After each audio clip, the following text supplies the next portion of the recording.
एक बार भगवान देवादिदेव महादेव के 10 माँ विद्या के साथ में माता पार्वती जी के साथ में भगवान शंकर के 10 अवतार हैं।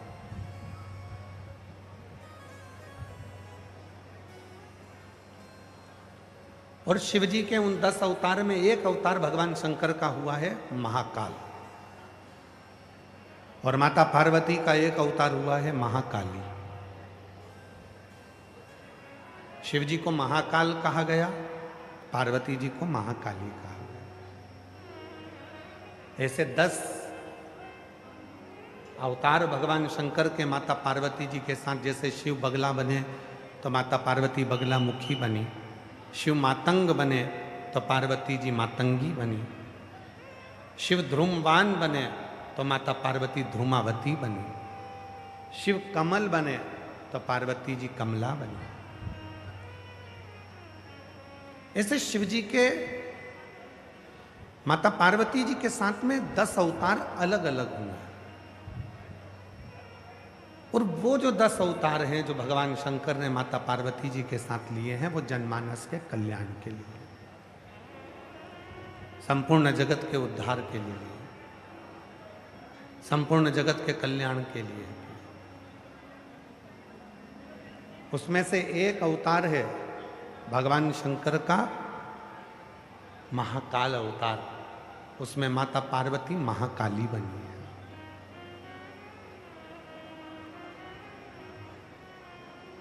अब पार्वती जी जब महाकाली बन गई तो भगवान शंकर महाकाल के रूप में जब प्रकट हो गए, तो भगवान शंकर का जो महाकाल का स्वरूप था, भगवान शिव का जो महाकाल का स्वरूप है, सिर पर जटा बंधी हुई है, चंद्र रखा है, बड़े बड़े भगवान शिव के नेत्र हैं, बड़ी सुंदर उनका स्वरूप है, कानों में बिच्छू पड़ा हुआ है, गले में सर्प पड़ा हुआ है, और बाबा का बड़ा सुंदर स्वरूप, स्वयं महाकाल।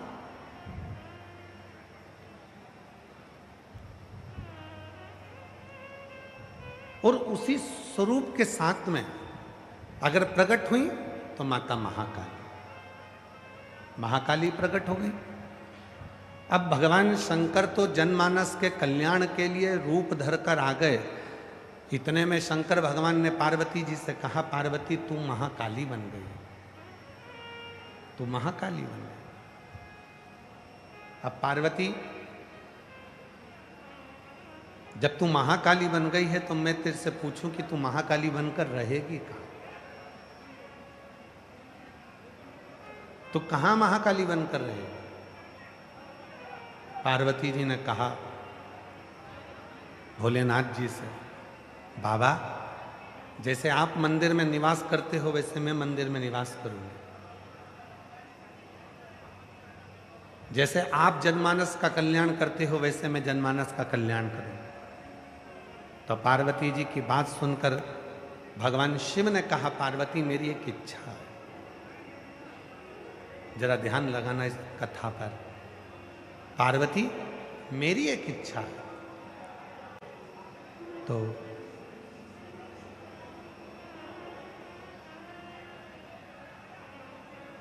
पार्वती मेरी एक इच्छा है, कर विराजमान हो जा महाकाली बनकर, मना नहीं है, पर पार्वती मेरा एक मन है कि संपूर्ण जगत में जितनी नारियां हैं, संपूर्ण जगत में जितनी स्त्रियां हैं, उन स्त्रियों के भीतर भी तू महाकाली बनकर विराजमान हो जा। उनके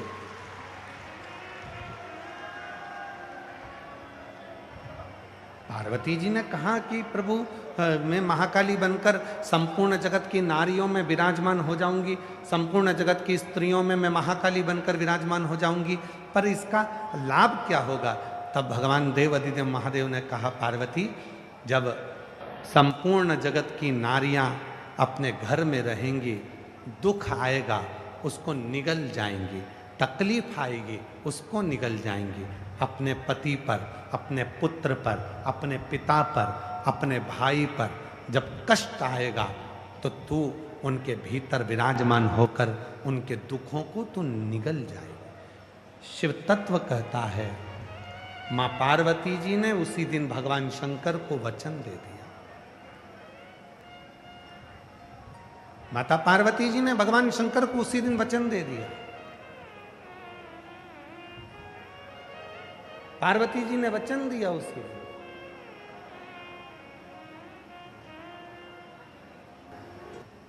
यहाँ के सांसद महोदय श्री योगेश चंदोलिया जी को, जिन्होंने आज की कथा को जो चल रही है उसको बल प्रदान करा, और यहाँ की प्रशासन को भी बहुत बहुत साधुवाद।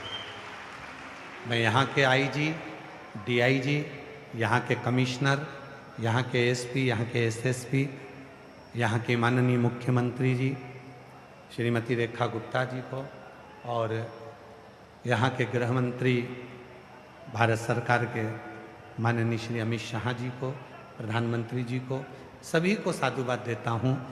जो दिल्ली के इस जापानी बार में जो कथा हो रही है उसमें लाखों भक्तों को संभालना और साथ में इस कथा को प्रारंभ करने के लिए बहुत बहुत साधुवाद। एक बार जोरदार ताली बजाएं सभी साधु।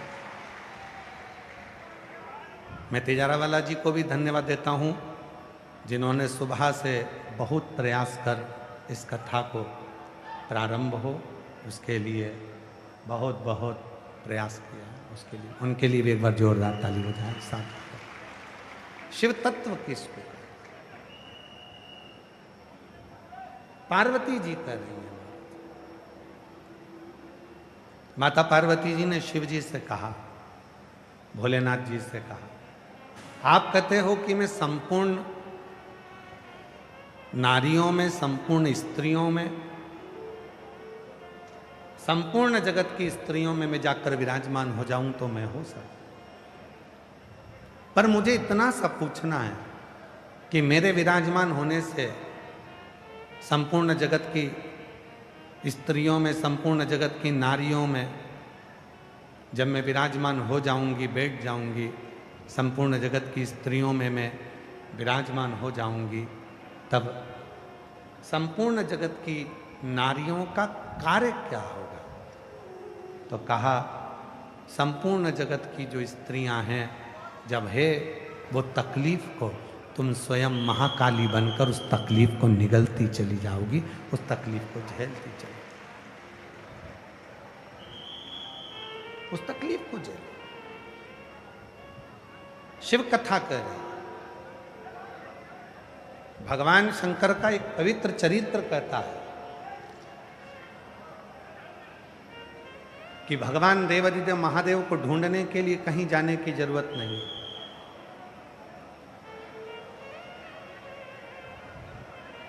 कोई कहे कि वो वहां मिलेगा, कोई कहे कि वो वहां मिलेगा, कोई कहे कि वो वहां मिलेगा, कहीं ढूंढने जाने की जरूरत नहीं है। अगर मेरे भोले बाबा को ढूंढना है तो आप अपने भीतर ढूंढने का प्रयास करो, मेरा शंकर तुम्हारे भीतर विराजमान।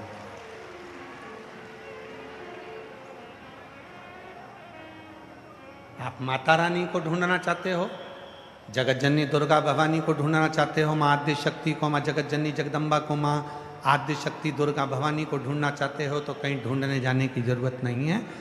तुम्हारे घर में जो नारी विराजमान है, तुम्हारे घर में जो माँ विराजमान है, तुम्हारे घर में जो बेटी विराजमान है, तुम्हारे घर में जो बहन है, बस उसी में तुम उस जगत जननी के स्वरूप का दर्शन करो तो माता का दर्शन अपने आप होने लगे,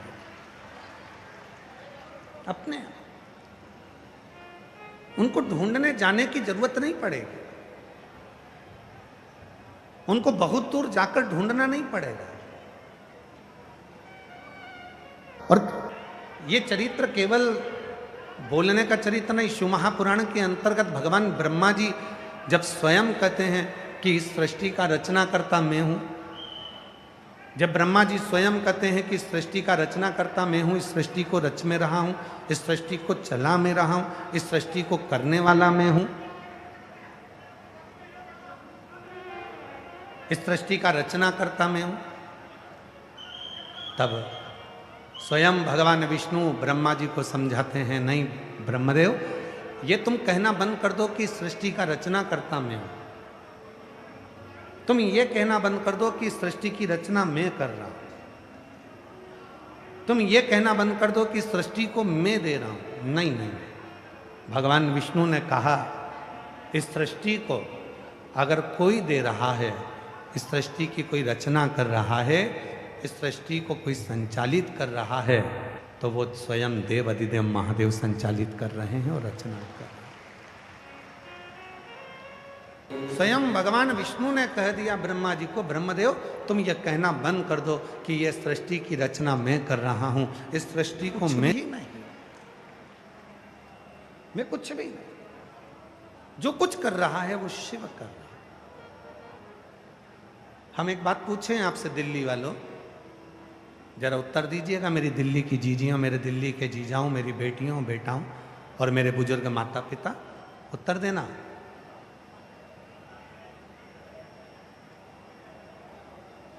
आम का वृक्ष इतना बड़ा होता है, मौसम्बी का वृक्ष बड़ा होता है, इमली का वृक्ष बड़ा होता है, खजूर का पौधा, खजूर का वृक्ष बड़ा होता है, पर उसका बीज कितना बड़ा होता है? छोटा सा। एक छोटा सा बीज एक बड़े पेड़ को बना देता है, एक बड़े वृक्ष को बना देता है। एक छोटा सा बीज एक बड़े वृक्ष का निर्माण कर देता है। उसी तरह हमारा छोटा सा पुण्य हमारे पूरे जीवन को सार्थक बना देता है। एक छोटा सा पुण्य, भूखे को भोजन, प्यासे को पानी, जय बाबा बरदानी। क्या प्रेरणा देता है कि हमने अपनी जिंदगी में अगर छोटा सा भी पुण्य करा तो वो एक बड़ा वृक्ष बन जाता, बड़ा।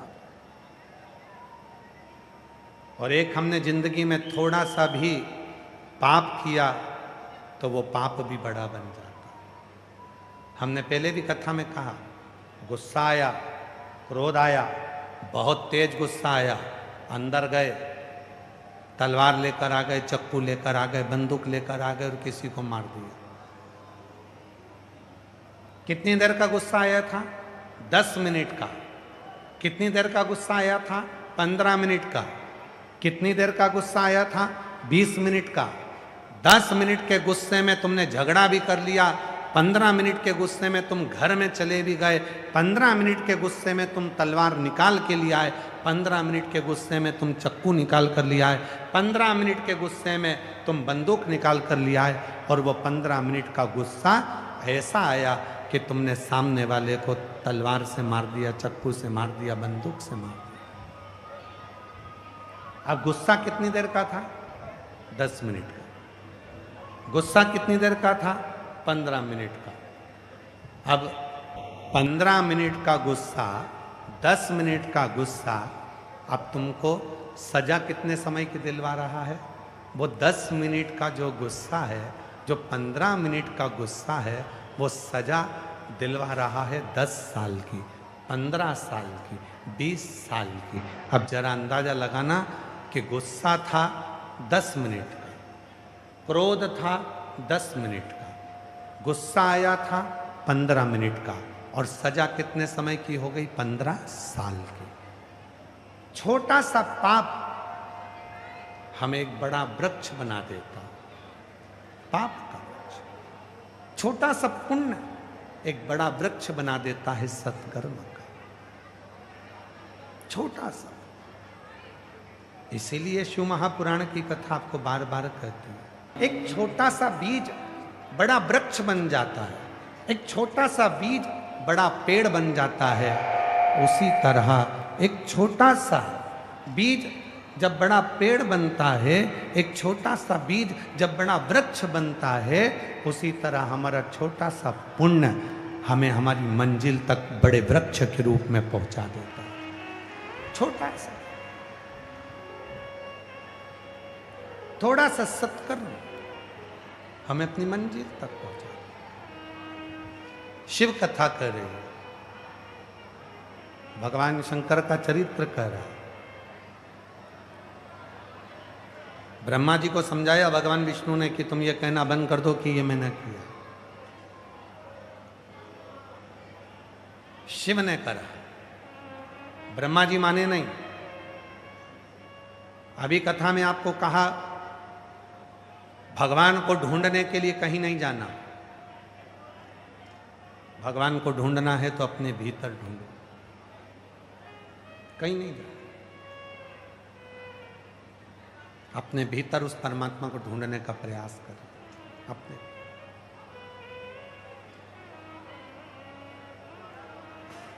ब्रह्मा जी को भगवान ब्रह्मदेव ने एक बड़े सारे पर्वत को घुमाना प्रारंभ करा और ब्रह्मदेव ने उस पर्वत को घुमाकर विचार किया कि मैं जानना चाहता हूं कि सृष्टि का रचना करता, संहार करता कौन है।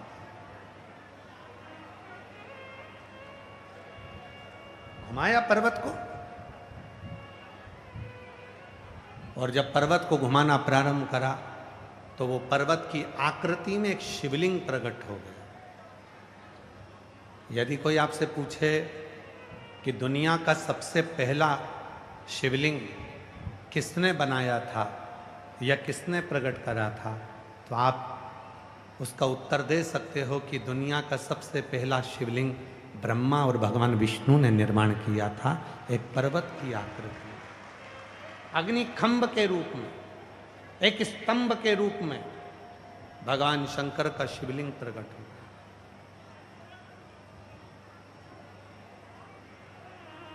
और वो शिवलिंग कोई साधारण नहीं,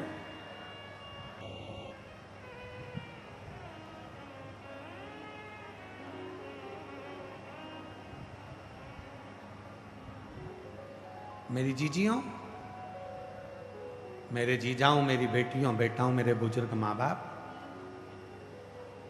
आप किसी शंकर जी के मंदिर में जब जल चढ़ाने के लिए जाते हो तो आपको लगता होगा कि ये पत्थर का शिवलिंग है।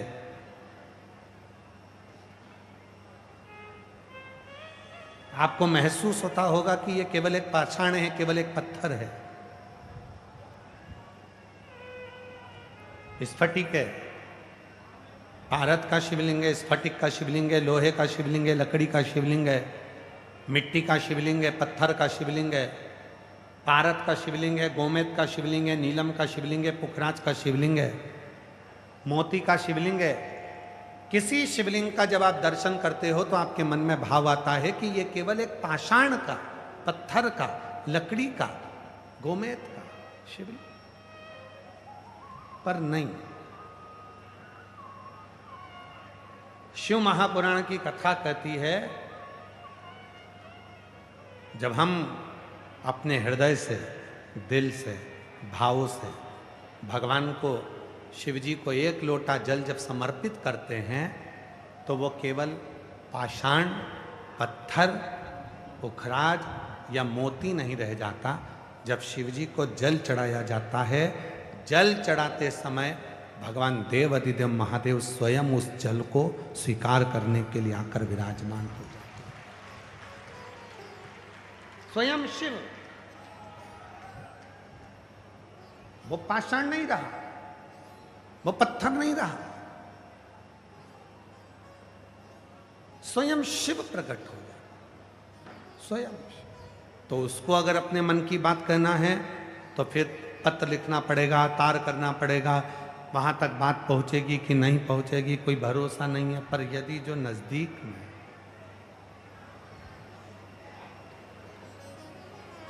जो नजदीक में, उसको कहने के लिए कुछ नहीं करना पड़ेगा, सारी समस्या का हल उसको कहने के लिए बहुत कुछ करना नहीं पड़ेगा।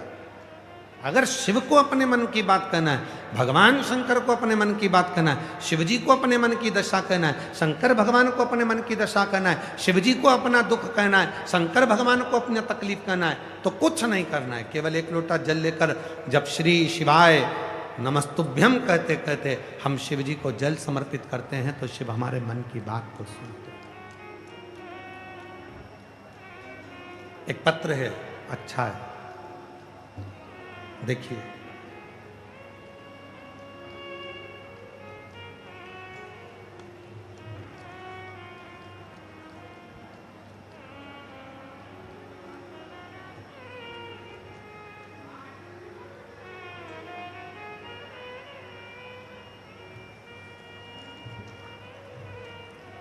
मेरा नाम ब्रजेश शर्मा है। मैं गांव उबारपुर, जिला हापुड़, उत्तर प्रदेश की निवासी हूँ। कहीं बैठी हों तो हाथ हिला सकती हैं। अगर कहीं बैठी हों तो हाथ हिला सकती हैं। अब एक बेलपत्र ले जाना। जिला हापुड़, उत्तर प्रदेश का निवासी हूँ। गुरुजी, मैं भोले बाबा का क्या वर्णन करूं। मेरा बेटा अंकुर शर्मा पिछले 4 वर्ष से सरकारी नौकरी की तैयारी कर रहा था, परंतु कहीं पर भी उसका नंबर नहीं आ रहा था। कभी 1 नंबर से, कभी 2 नंबर से रह जाता था। गुरुजी, फिर आपकी कथा हापुड़ में अक्टूबर के महीने में 2024 में हुई थी। हमने पंडाल में बैठकर आपकी कथा सुनी। उसके बाद आपकी कथा दिसंबर महीने में मेरठ में हुई थी। हमने वहाँ पहुंचकर पंडाल में कथा सुनी और भक्तों का मुख झूठा कराया। आप कहते हो शिव भक्तों को मुख झूठा कराने से कुछ नहीं हो तो जरा सा बिस्कुट, टॉफ़ी, पानी, कुछ खाने का खिलाकर मुख झूठा कराने से या पानी पिलाने से बाबा पूर्ति जरूर करता है। गुरुजी, हमने भी शिव भक्तों का मुख झूठा कराया। गुरुजी, आप कहते हो कि पंडाल में बैठकर जो मांगा जाता है भोले बाबा उसकी झोली जरूर भरते हैं। गुरुजी, उसके बाद भोले बाबा ने घर में एक साथ 2-2 खुशियां दे दी। एक, मेरे बेटे की यूपी पुलिस में सरकारी नौकरी लग गई। मैं बाबा को धन्यवाद देने के लिए आया हूँ। और गुरुदेव, मेरे छोटे भाई जिसके यहाँ 24 वर्ष से संतान नहीं थी, बाबा की कृपा से 24 वर्ष के बाद के बिना कुछ नहीं मिल सकता। आप भरोसा जितना दड़ी रखेंगे, विश्वास जितना दड़ी रखेंगे, शिव उतना आपकी सुने।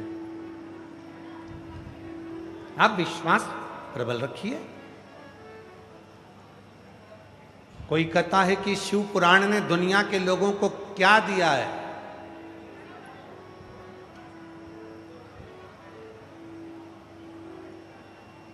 क्या पहले भक्ति नहीं थी?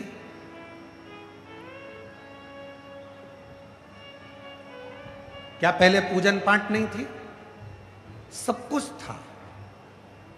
पर शिव महापुराण ने 2 चीजें दी हैं। एक दी है श्रद्धा और दूसरा दिया है शंकर पर भरोसा, विश्वास। ये 2 चीजें शिव पुराण ने 2 चीजें दे दी। एक विश्वास दे दिया, एक श्रद्धा, खूब दृढ़ विश्वास, खूब दृढ़ विश्वास। दुखाया, लोग 1 लोटा जल लेकर शिव जी के मंदिर पर चले।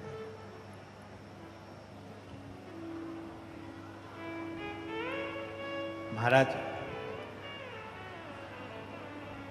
नीचे वाले में और ऊपर वाले में अंतर होता है।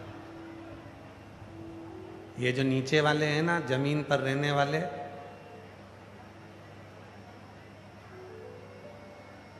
ये जितने जमीन पर रहने वाले हैं ना, ये सब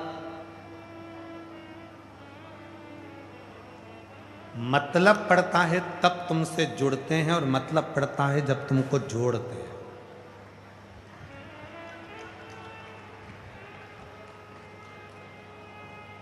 तुमसे मतलब पड़ेगा तो तुम्हें जोड़ लेंगे।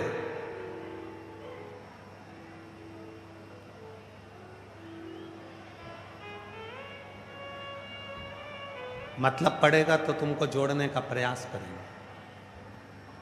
ये नीचे वाले जितने हैं ना, ये सब संसार में रहने वाला व्यक्ति मतलब से तुमको जोड़ता है।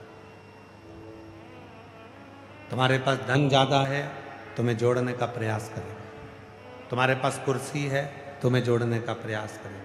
तुम्हारे पास में पद है, तुम्हें जोड़ने का प्रयास करेंगे। तुम्हारे पास में वैभव है, तुम्हें जोड़ने का प्रयास करेंगे। ये जितने नीचे वाले हैं, याद रखना, तुम्हारा धन देखकर तुमको जोड़ने का प्रयास करेंगे, तुम्हें अपनी ओर खींचने का प्रयास करेंगे।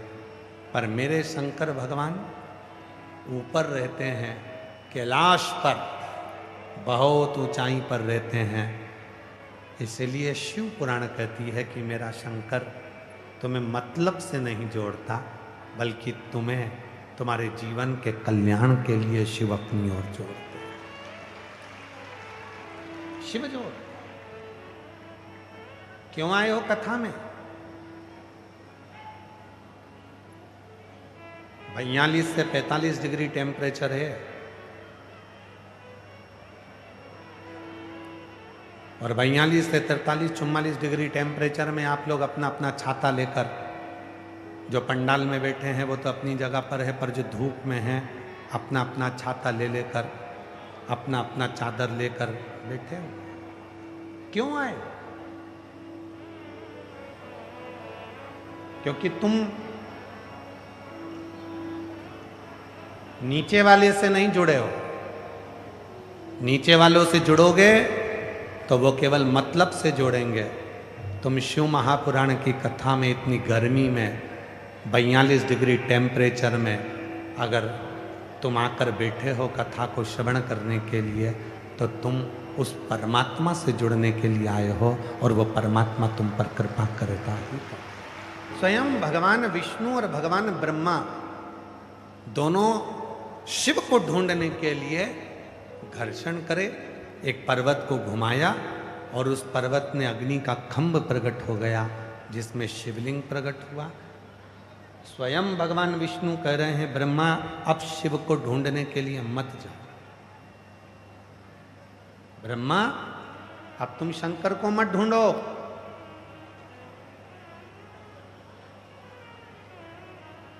अब शिव को ढूंढने की जरूरत नहीं है। ब्रह्मा, ये जो खंभ प्रकट हुआ है, जो लिंग प्रकट हुआ है, जो अग्नि का खंभ प्रकट हुआ है, जो पर्वत की आकृति में शिवलिंग प्रकट हुआ है, यही शिव है, इसी को भजो। पर ब्रह्मा मानते नहीं। दुनिया में ऐसे ना जाने कितने लोग हैं जिनको आप कितना भी समझा लो वो मानने को ही तैयार नहीं।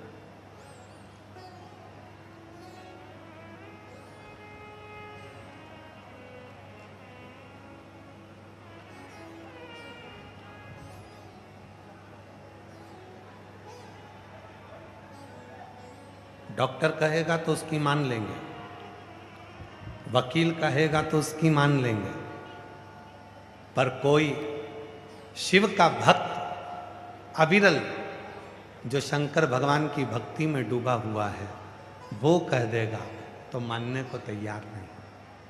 क्या शिव ऐसा कर सकते?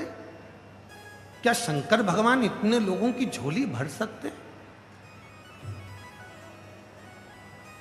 आप में से भी कई लोग ऐसे होंगे जो ये विचार करते होंगे कि सियोर वाला बाबा कथा करता है तो क्या इतनी भीड़ आती है? और जब पहले दिन की कथा चालू हुई और जो नज़ारा लोगों ने देखा तो उनको भी डिप्रेशन में पड़ गए। वास्तव में क्या एक दिन में इतनी पब्लिक पहुंच सकती है? क्या आ सकती है? नहीं होता विश्वास। डॉक्टर ने कहा मान लिया, वकील ने कहा मान लिया, पर कोई शिव भक्त अपने जीवन में भगवान समस्या का हल हो सकता है। और हम तो हमेशा एक बात कहते हैं, आए आज फिर कहते हैं, जिस दिन तुम्हारे शरीर में रोग आया, बीमारी आई, अच्छे डॉक्टर के पास जाओ, डॉक्टर को शिव मानो, क्योंकि शिव महापुराण में डॉक्टर को शंकर कहा गया, और डॉक्टर को शिव मानकर उससे अपना इलाज चालू करो।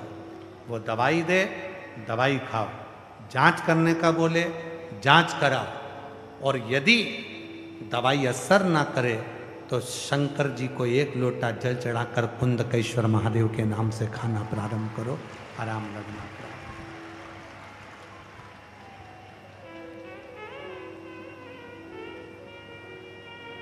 किसी आडंबर में नहीं पड़ना। कोई कह दे कि मेरे पास आ जाओ मैं तुम्हारी बीमारी को मिटा दूंगा, कोई कह दे मेरे पास आ जाओ मैं तुम्हारे साथ में ऐसा कर दूंगा।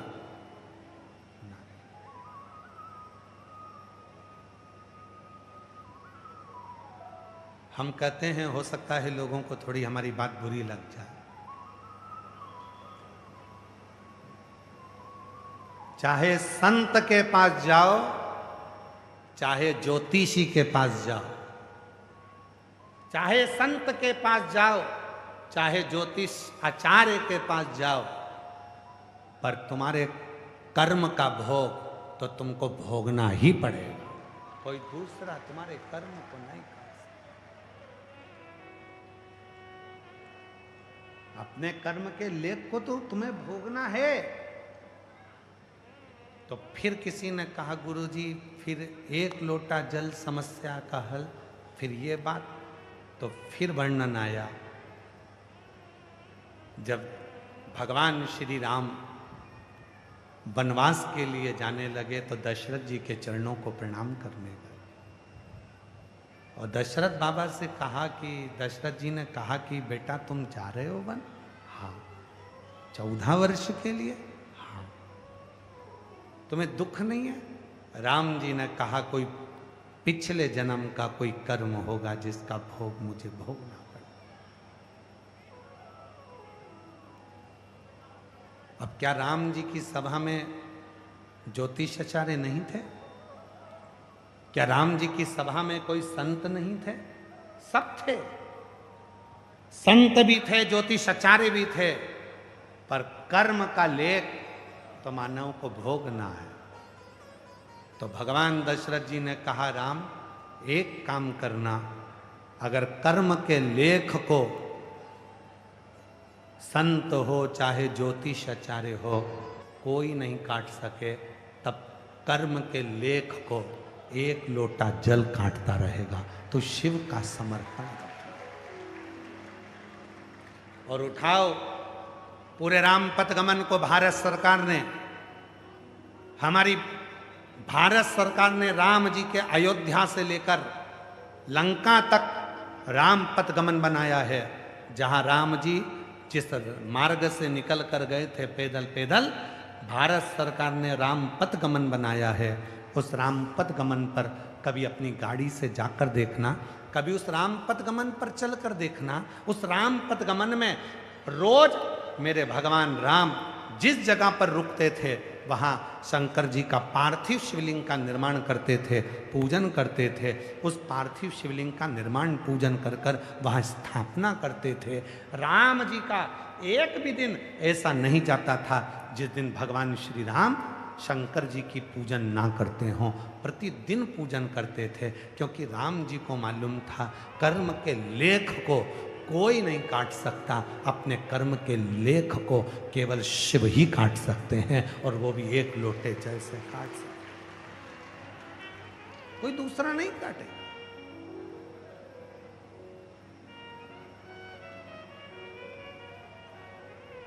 अपने कर्म के लेख को कोई नहीं काटेगा। अपने कर्म के लेख को काटेगा तो केवल शिव काटेगा। कर्म के लेख को अगर कोई काट सकता है तो वो देवाधिदेव महादेव काट सकते।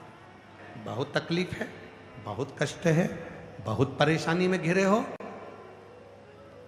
अगर तुम्हारा भरोसा पक्का है, विश्वास पक्का है, और आज फिर कह रहे हैं शिव महापुराण की कथा में, इस दिल्ली के जापानी पार्क में इस कथा के अंतर्गत सेक्टर नंबर 10 में जो ये कथा चल रही है, इसमें कहना चाहेंगे अगर तुम्हारा विश्वास पक्का है, तुम्हारा भरोसा पक्का है, और तुमने यदि शिव को अपना मान लिया है, तो निश्चित है कथा सुनकर जब तुम उस पर विश्वास कर कर जाओगे तो 3 महीने के अंदर मेरा उघड़दानी तुम्हारी मुराद पूरी जरूर। विश्वास है तो शिव, भरोसा है तो शिव।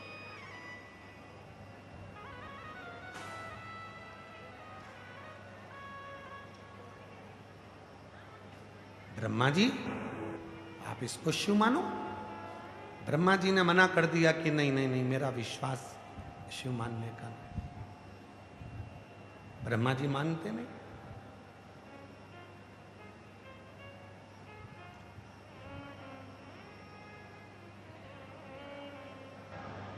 ब्रह्मा जी खोजने के लिए जा रहे हैं, मुझे शंकर भगवान का सिर देखना है। भगवान विष्णु आप चरण देख कर आओ। और अभी कथा में कहा कि भगवान को खोजने के लिए मत जाओ, उस परमात्मा को खोजने के लिए नहीं जाना, परमात्मा की शरणागति में तुम बैठकर भगवान को भजना प्रारंभ करो। श्री शिवाय नमस्तुभ्यं, तुम उसको भजो, उसका स्मरण करो, उसका जप करो। जहां बैठकर, कल कथा में कहा था, होटल में अगर खाना खाने गए हो, होटल में अगर भोजन करने गए हो, होटल में नाश्ता करने गए हो, तो तुम्हें बोलना पड़ेगा समोसा लाओ, दाल लाओ, सब्जी लाओ, भाजी लाओ, चावल लाओ, पापड़ लाओ, सलाद लाओ, तो कोई लाकर देगा और तुम खाओगे। उसी तरह होटल में जाकर चुपचाप बैठ जाओगे तो कुछ नहीं बोलोगे तो कोई कुछ देगा भी नहीं। पानी का बोलोगे तो पानी देगा, चाय का बोलोगे तो चाय देगा, कॉफी का बोलोगे तो कॉफी देगा। होटल में जाकर 5 स्टार होटल, 7 स्टार होटल, और तुम जाकर बैठ जाओ, तुम कुछ बोलो ही नहीं, तो फिर होटल वाला भी कहेगा इसको कुछ चाहिए ही नहीं, एक काम करो सर बाहर निकल जा, तुम्हें कुछ चाहिए ही नहीं। अगर वहां जाकर तुमने बोला चाय ला कर दो, कोल्ड कॉफी ला कर दो, कॉफी ला कर दो, तो फिर है ला कर दिया जाएगा। उसी तरह जैसे होटल में बैठने से तुम्हें बोलना पड़ता है, किसी से कुछ चाहिए तो बोलना पड़ता है, उसी तरह यदि मेरे शिव से कुछ चाहिए तो श्री शिवाय नमस्तुभ्यं बोलना पड़ता है, तब वो देना प्रारंभ, तब वो देना।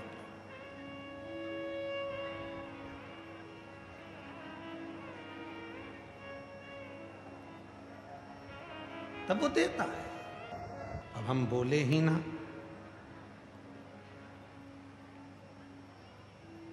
विचार करते रहे कि आएगा आएगा आएगा, इंतजार करते रहे तो उसमें श्रेष्ठता। शिव महापुराण कर्म को प्रथम बताती है, कर्म की प्रधानता देती है। शिव पुराण की कथा कहती है कि व्यक्ति को अपना कर्म करते रहना चाहिए, और कर्म के साथ में भगवान शंकर की कथा कहती है विश्वास करते रहना चाहिए, शिव की शरणागति।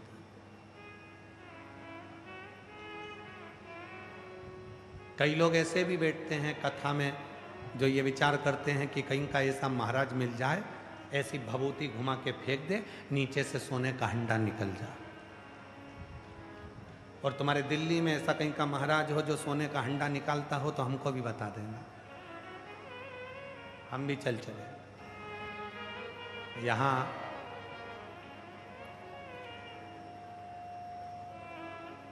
जिन्होंने जयपुर में कथा कराई थी, एक जैन परिवार यहाँ पर बैठा हुआ है,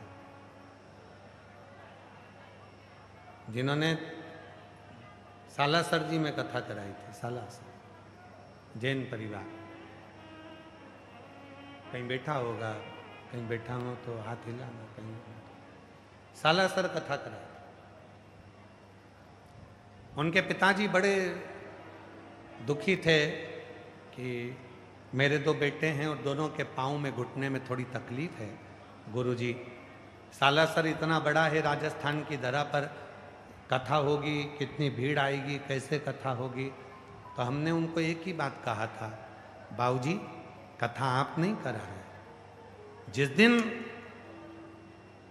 तुमने ये सोच लिया कि कथा मैं करा रहा हूं, उस दिन कथा हो नहीं सकती।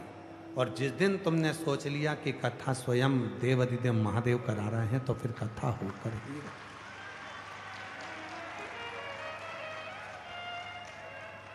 कथा कराने के लिए 3 चीजों का त्याग करना पड़ता है। प्रथम, लोभ का त्याग करना पड़ता है, ये मत सोचो कि कथा कराऊं और धन एकत्रित हो। दूसरा, मोह का त्याग करना पड़ता है, ये मत सोचो कि मेरा वाला आए और आगे बैठे, बाकी के कोई भी आए कहीं पर भी बैठे, ये मोह का त्याग तुमको करना पड़ता है।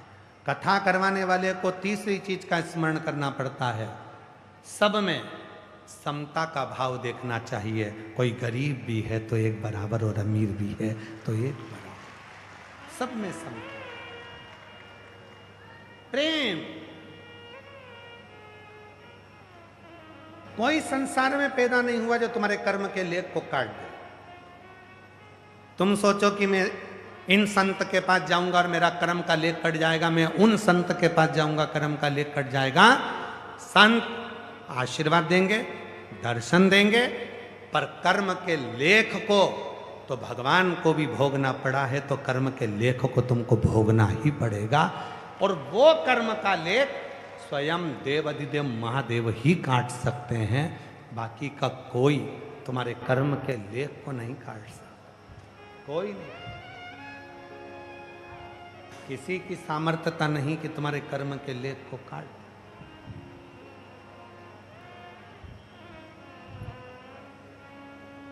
कहाँ रहते हो? दिल्ली में। कहाँ रहते हो? मुंबई में। कहाँ रहते हो? कहा हम जापानी पार्क के पास में रहते हैं। कहाँ रहते हो? विवेक विहार में। कहाँ रहते हो? इस विहार में। हम कहाँ रहते हैं? यहाँ रहते हैं। अपने एड्रेस को बदल दो। शिव महापुराण की कथा सुनने के बाद अपने एड्रेस को बदल दो। कोई तुमसे पूछे कहाँ रहते हो, तो कह दो शिव जी के दिल में रहते हैं और शिव जी हमारे दिल में रहते हैं। ये हमारा एड्रेस है। लोग हमसे पूछते हैं शमशान में। शमशान? हाँ, जो शिव का धाम है, एक ही तो स्थान है, एक ही स्थान है जहां सब जाते हैं, सब, वो एक स्थान। आप आओ कुबरेश्वर धाम, सीहोर का कुबरेश्वर धाम 12 ज्योतिर्लिंग के मध्य में है, केंद्र में। लोग कहते हैं वहां का कंकर शंकर जैसा है, जो मांगो 3 महीने में दे ही देता है। वहां का रुद्राक्ष औषधि का कार्य करता है। ऐसा क्यों?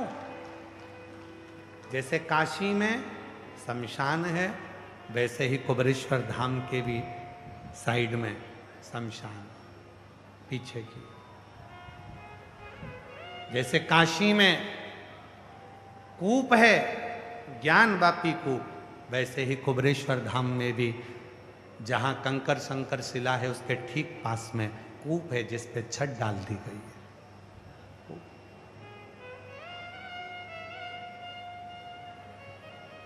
जैसे काशी में वृक्ष है, वैसा ही वृक्ष कुबरेश्वर धाम पर भी विराजमान है, जहां लोग उस बट वृक्ष के नीचे बैठकर शिव से अपने मन की बात कहते हैं। सब कुछ वैसा। कहां मिलेंगे? क्या एड्रेस है? क्या पता है?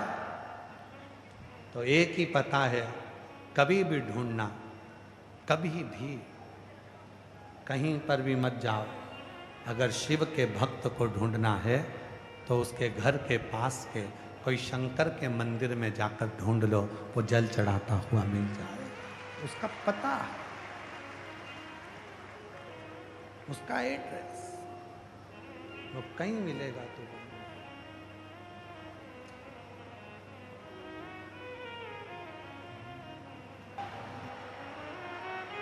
17 से 23 मई करनाल हरियाणा के नई अनाज मंडी घरोड़ा करनाल हरियाणा में शिव पुराण की कथा 17 से 23 मई रहेगी। हरियाणा वालों को बहुत बहुत बधाई। शिव कृपा। करनाल की पवित्र भूमि पर नई अनाज मंडी में कथा रहेगी। बाबा को अपने मन का भाव कहेंगे, प्रार्थना करेंगे, विनय करेंगे। बाबा दैवाधिदेव महादेव, भगवान शिव, ओगरदानी त्रिकालदर्शी कैलाशी विनाशी, भगवान शंकर की पवित्र कथा कह रहे हैं। शिव महापुराण की कथा वर्णन कर रही है। और भगवान विष्णु भगवान शंकर के चरण ढूंढने के लिए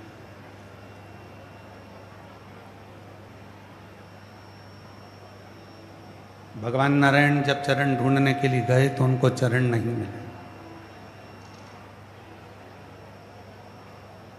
आ गए वापिस, पर ब्रह्मा जी चढ़ते गए चढ़ते गए चढ़ते गए।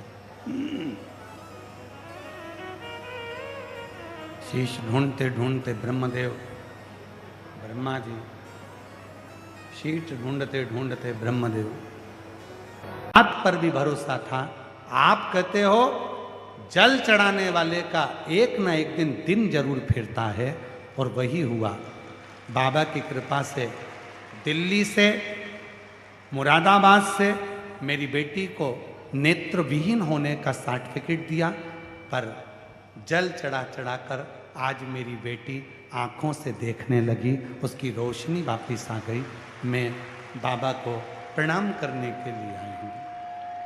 एक लाइन अच्छी लिखी है, अगर कहीं बैठी हो, मुरादाबाद से आई हैं, शबी प्रजापति, विक्की प्रजापति, मुरादाबाद के उत्तर प्रदेश डबल फाटक बड़ौदा की रहने वाली हैं, और 2024 में 7 अगस्त को बेटी ने जन्म लिया था, जिसकी जन्म से नेत्र की रोशनी नहीं थी, और बाबा की कृपा से रोशनी वापस आई है। अगर कहीं बैठी हो तो ला सकती हैं। तो बच्ची है 7 अगस्त 2024 का जन्म, नेत्र से डॉक्टर के हिसाब से कभी देख नहीं सकती थी, पर अब माँ रोज शिव को जल चढ़ाती है, और शिव की कृपा से, बाबा की कृपा से नेत्रों की रोशनी वापस आई है। एक बार जोरदार ताली बजाइए।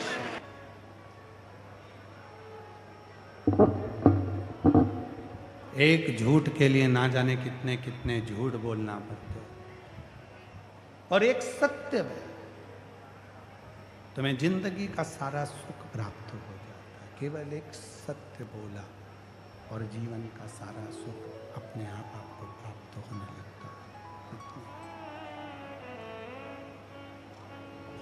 शिव कथा कर रही है, भगवान शंकर का चरित्र कर रहा है, शिव महापुराण की कथा कर रही है, शिव कथा कर रही है, भगवान शंकर का चरित्र कर रहा है।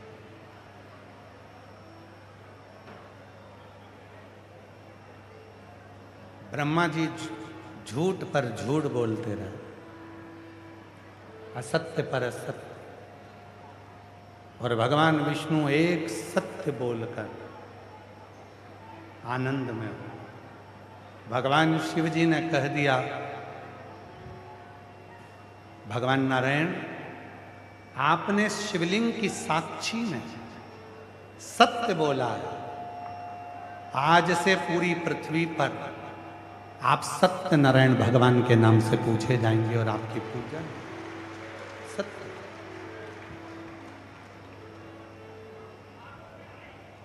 अब ब्रह्मा जी की बारी है। केतकी के पुष्प ने झूठ बोल दिया, शिव जी ने श्राप दे दिया, केतकी के पुष्प मैं तुझे श्राप देता हूं, सारे देवताओं पर तू चढ़ेगा पर शिव पर कभी नहीं चढ़ेगा। गोमाता ने झूठ बोल दिया, शिव जी ने कहा, गोमाता तू जगत की मां होकर तू झूठ बोलती है, तुझे तो दुनिया के लोग जगत की माता कहते हैं और तू झूठ बोलती है। मैं तुझे श्राप देता हूं, तेरा पूरा शरीर पूजा जाएगा, पर तेरा मुख जिससे तूने झूठ बोलता है वो अपूज्य भैरव को प्रकट कर। काल भैरव को प्रकट कर कर कहा, जाओ काल भैरव, ब्रह्मा जी का सिर काटो जिस सिर से वो झूठ बोल रहा है। काल भैरव गया, काल भैरव ने अपनी चीटी अंगुली के नख को तोड़ा, फेंका, ब्रह्मा जी का सिर काट दिया, और ब्रह्मा जी का सिर कटा हुआ वो शीश, कटा हुआ वो सिर लुढ़कते लुढ़कते गया, ब्रह्मा जी के शीश से रक्त की धार बहने लगी। वो रक्त की जो धार बहती है, जो रक्त की धार बहती है, वो बहती हुई धार से कर्मनाशा नदी प्रकट हो जाती है। कर्मनाशा भगवान विष्णु ने कहा कि प्रभु, भगवान विष्णु कहने लगे कि बाबा, ये ब्रह्मा जी का जो कटा हुआ सिर है, ये ब्रह्मा जी का कटा हुआ जो शीश है, लोग तो इससे नफरत करेंगे। आप कृपा करिए प्रभु, आप करुणा करिए प्रभु। तब भगवान शिव ने कृपा कर कर ब्रह्मा जी के कटे हुए शीश को बड़ का पेड़ बना दिया और भगवान शंकर उस बड़ के पेड़ के नीचे बैठ गए। शिव जी का नाम बटकेश्वर महादेव पड़ गया। बटकेश्वर।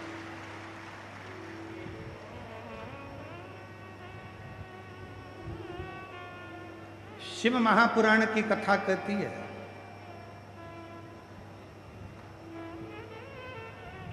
तुम्हारे 1000 रिश्तेदार होंगे,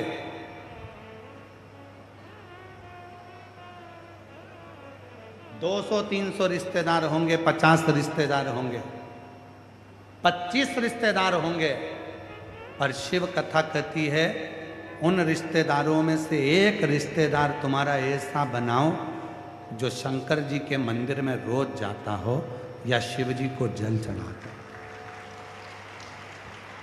25 रिश्तेदार हो, 50 रिश्तेदार हो, 100 रिश्तेदार हो, 1000 रिश्तेदार हो, 2000, 5000 तुम्हारे रिश्तेदार हो, उसमें रिश्तेदारों में से एक रिश्तेदार ऐसा होना चाहिए जो शिव के मंदिर जाता हो, शंकर की भक्ति करता हो, शंकर का स्मरण करता हो, शंकर का मंत्र जाप करता हो, शंकर का नाम जाप करता हो, शंकर की भक्ति में डूबता हो, शिव नाम में डूबता हो। क्यों? क्योंकि शिव पुराण की कथा कहती है, हो सकता है हम कभी मंदिर ना जा पाए, हम भगवान का भजन ना कर पाए, हम स्मरण ना कर पाए, हम मंत्र जाप ना कर पाए, और अगर हमारा कोई एक रिश्तेदार शिव की भक्ति करता होगा तो हम सबको एक साथ पार लगा देगा, हमारे जीवन को कृतार्थ होगा। कोई एक रिश्तेदार, कोई एक रिश्तेदार ऐसा हो जो शिव के मंदिर में जाकर भगवान शंकर को जल चढ़ाता हो, शिव की स्तुति करता हो, शंकर का भजन करता हो, शंकर का मंत्र जाप करता हो, शंकर का नाम जाप करता हो, शंकर भगवान की भक्ति में डूबा हुआ हो, शिव के स्मरण में डूबा हुआ हो, शिव भक्ति में डूबा हो। कोई है और फिर वो मिल जाए। कोई शिव का भक्त तुम्हारा रिश्तेदार मिल जाए तो समझ लेना वो तुमसे धन की चाह नहीं रखेगा, संपदा की चाह नहीं रखेगा। अगर कोई शिव का भक्त है तो वो केवल शिव की भक्ति की चाह रखेगा। तू चल रही है क्या मेरे साथ? अपने दिल्ली में कथा हो रही है, जापानी पार्क में कथा चल रही है, तू चल रही है क्या मेरे साथ? कोई रिश्तेदार ऐसा होता है जो तुमको खींचकर शंकर की कथा में लाकर बिठा देता है। कोई रिश्तेदार ऐसा होता है जो शिव के मंदिर तक पहुंचा देता है। कोई रिश्तेदार ऐसा होता है जो शिव तत्व तक पहुंचा देता है। वो रिश्तेदार,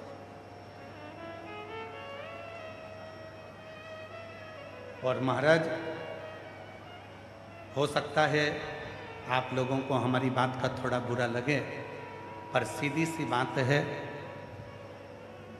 ढंग की बात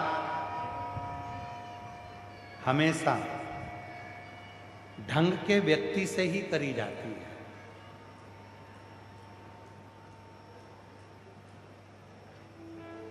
ढंग की बात हमेशा ढंग के व्यक्ति से करी जाती है। बेढंगे से कभी ढंग की बात नहीं हो सकती, ढोर से कभी ढंग की बात नहीं हो सकती। जिसके भीतर अभिमान भरा पड़ा हो, अहम भरा पड़ा हो, लोभ भरा पड़ा हो, आसक्ति भरी पड़ी हो, तृष्णा भरी पड़ी हो, वासना भरी पड़ी हो, तुम उसको ढंग की बात कह भी दोगे, शिव की बात कह भी दोगे तो उसको सुधार नहीं हो सकता, उसको समझ नहीं। मेरा नाम सुनीता देवी, पत्नी श्री राम शर्मा। मैं पानीपत जिला तहसील रामलखा गांव नायगदा नोएडा की स्थायी निवासी हैं, कहीं बैठी हों तो हाथ हिला सकती हैं, और अगर आई हों तो बेलपत्र लेने के लिए आ सकती हैं। मेरा नाम सुनीता देवी, पत्नी श्री राम शर्मा, पानीपत जिला तहसील समालखा गांव नोएडा की रहने वाली हूँ।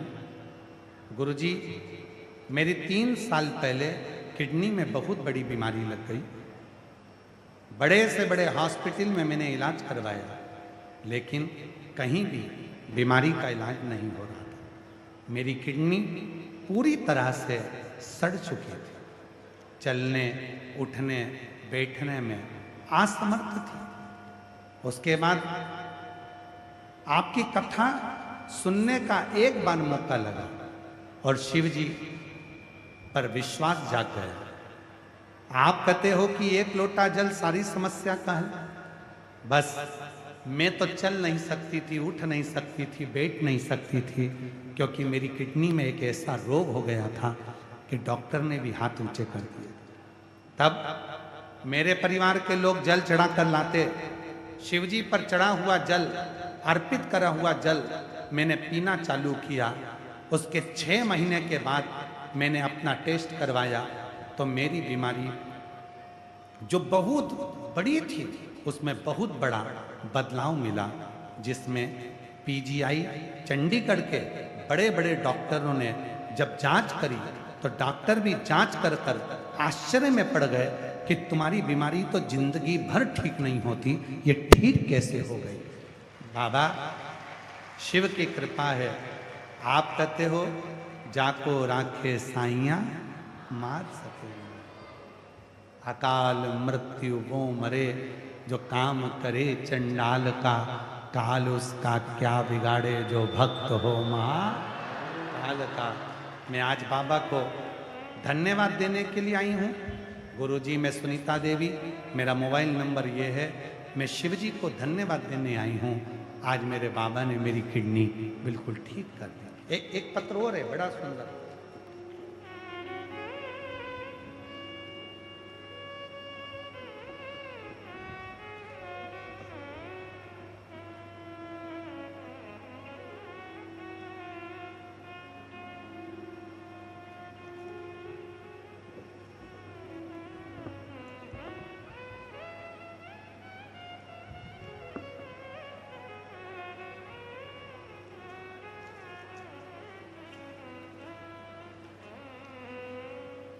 लक्ष्मी उमाशंकर चौरसिया, कहीं बैठे हों तो हाथ हिला सकते हैं। आप ही हैं लक्ष्मी उमाशंकर चौरसिया, वापिस से राजीव नगर एक्स दिल्ली से हैं। आपके चरणों को प्रणाम करते हैं। श्री अमोघ अंबुनानंद महाराज जी को भी हम प्रणाम करते हैं, जिन्होंने दिल्ली में ये पवित्र कथा का दिव्य आयोजित किया। गुरु जी, दिल्ली की अधूरी कथा को पूर्ण करवाने का संकल्प बाबा की कृपा से हुआ। उनके चरणों को भी हम नमन करते हैं। गुरु जी, मेरे बाजू में एक गठान हो गई थी। डॉक्टर के पास गए तो डॉक्टर ने कहा इसका ऑपरेशन करना पड़ेगा, और ये गठान ऑपरेशन होने के बाद जांच के लिए जाएगी और तब मालूम पड़ेगा कि बीमारी कौन सी है। सब घबरा गए। हमने डॉक्टर साहब से कहा कि सीहोर वाला बाबा कहता है कि डॉक्टर शिव का रूप होते हैं। तुरंत कुबरेश्वर धाम सीहोर चले गए। वहां से रुद्राक्ष लिया और रुद्राक्ष महोत्सव का कथा सुनी। कंकर शंकर की पूजन करी। कंकर लेकर आ गए, रुद्राक्ष लेकर आ गए, पानी में गलाते शिवजी को चढ़ाकर पीना चालू करा। जहां गठान थी वहां पानी को लगाना प्रारंभ करा। कुंदकेश्वर महादेव का नाम लेकर डॉक्टर की दी हुई दवाई खाना प्रारंभ करी। ऑपरेशन की तारीख आ गई। हम डॉक्टर के पास पहुंचे। डॉक्टर ने वापिस जांच करना प्रारंभ करा और बाबा की ऐसी कृपा हुई गुरुदेव, आज मेरी गठान गल चुकी है। डॉक्टर ने कह दिया अब ऑपरेशन की जरूरत नहीं है। हम बाबा को यहाँ प्रणाम करने के लिए आए हैं। गुरुदेव, बाबा की ऐसी कृपा हुई कि हमने डॉक्टर को दिल्ली के अंबेडकर अस्पताल में दिखाया। और डॉक्टर ने बोला तुम्हारी गठान पूरी की पूरी गल चुकी है, अब तुम्हें ऑपरेशन की जरूरत नहीं है। हम बाबा को प्रणाम करने के लिए, शिव तत्व किसको कहते हैं, शिव की भक्ति किसको कहते हैं? एक लोटा जल सारी समस्या का, शिव की भक्ति किसको कहते हैं, शिव की उपासना किसको कहते हैं? आपकी दृढ़ता, आपका विश्वास, आपकी भक्ति ही भक्ति।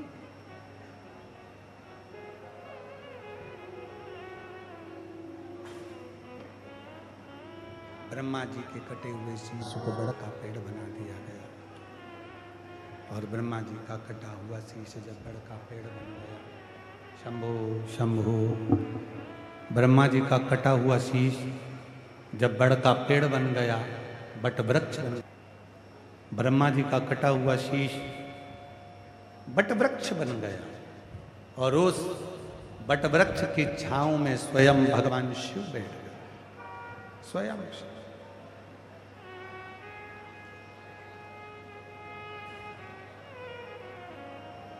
और शिव जी बैठकर साधना,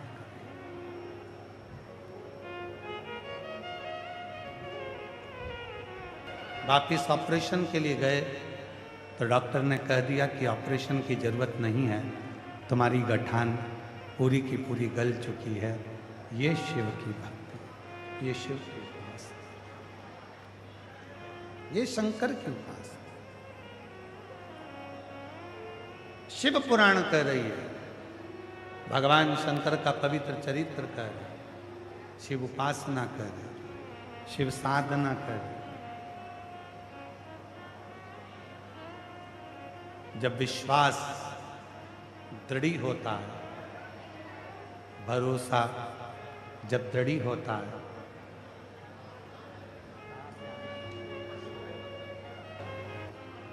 बड़ा, इसीलिए आप लोगों से निवेदन किया। एक बहन जी ने तो ऐसा पत्र लिखा है जो सारे दिल्ली वालों के लिए है। पत्र जरा मैं कहूँगा कि इस पत्र को यदि आप लोग पढ़ेंगे तो गुरु जी,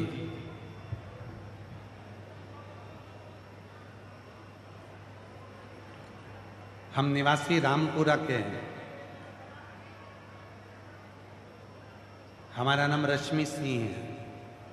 गुरु जी, मेरा हाथ जोड़कर विनम्र निवेदन है कि आप सब पत्र को पढ़ सकते हो। मेरा हाथ जोड़कर विनम्र निवेदन है कि व्यवस्था में कोई कमी नहीं है।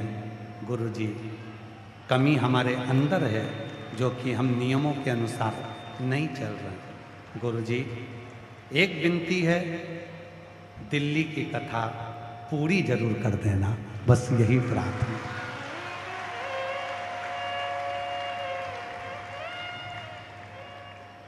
मेरी जीजियों, मेरे जीजाओं, मेरी बेटियों, मेरे बेटाओं, मेरे बुजुर्ग माँ बाप, हम भी हमारे भोले बाबा से यही कहकर आए हैं कि दिल से दिल्ली वालों ने कथा कराई है तो दिल से इनकी कथा पूरी हो, यही कामना करें। पर और हम तो निवेदन करेंगे पुनः पुनः, खूब खूब साधुवाद दें यहाँ के सांसद महोदय जी को, यहाँ के विधायक महोदय जी को, यहाँ की मुख्यमंत्री जी को, जिन्होंने ये कथा, आज हो सकता था कि नहीं हो पाए, पर मैं माननीय मुख्यमंत्री महोदय श्रीमती रेखा गुप्ता जी को धन्यवाद देता हूँ, और यहाँ के डीआईजी, कमिश्नर आईजी, और यहाँ के सांसद महोदय जी को, और यहाँ के भारत सरकार के गृह मंत्री जी माननीय श्री अमित शाह जी को धन्यवाद देता हूँ, जिन्होंने इस कथा को पुनः प्रारंभ करवाया। एक बार जोरदार ताली बजाकर साधुवाद दीजिए। साधु, बहुत बहुत साधुता है कि जिन्होंने इस कथा को पुनः प्रारंभ। यहाँ की पूरी पुलिस प्रशासन को मैं साधुवाद दूं कि यह कथा पुनः प्रारंभ हो, क्योंकि जापानी पार्क स्टेडियम की एक कैपेसिटी है। हम जब आए थे तो किसी ने कहा था कि ये स्टेडियम कोई भी आयोजन हो कभी भराता नहीं है, पर कल पहला दिन ही ऐसा रहा कि पहले दिन ही इस स्टेडियम को 1 घंटे के अंदर पूरे शिव भक्तों ने भर दिया और बाउंड्री के बाहर लोग बैठे। आपकी सरलता, सहजता इस कथा को अग्रणता लेकर जाए। हमने कल भी कथा में कहा था, आज फिर कहते हैं, आप अपने मोबाइल का प्रयोग करो।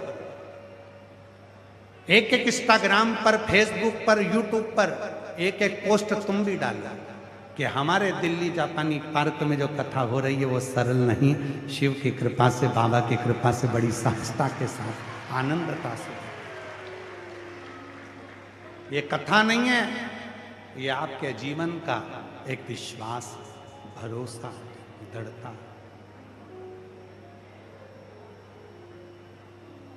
सब अपनी अपनी पोस्ट डालेंगे, तुम भी अपनी एक पोस्ट डालो कि हमें आज गर्व है कि हमारे दिल्ली में मेरा शिव हरिओम में ओम समाया है, मेरा बाबा दिल्ली में।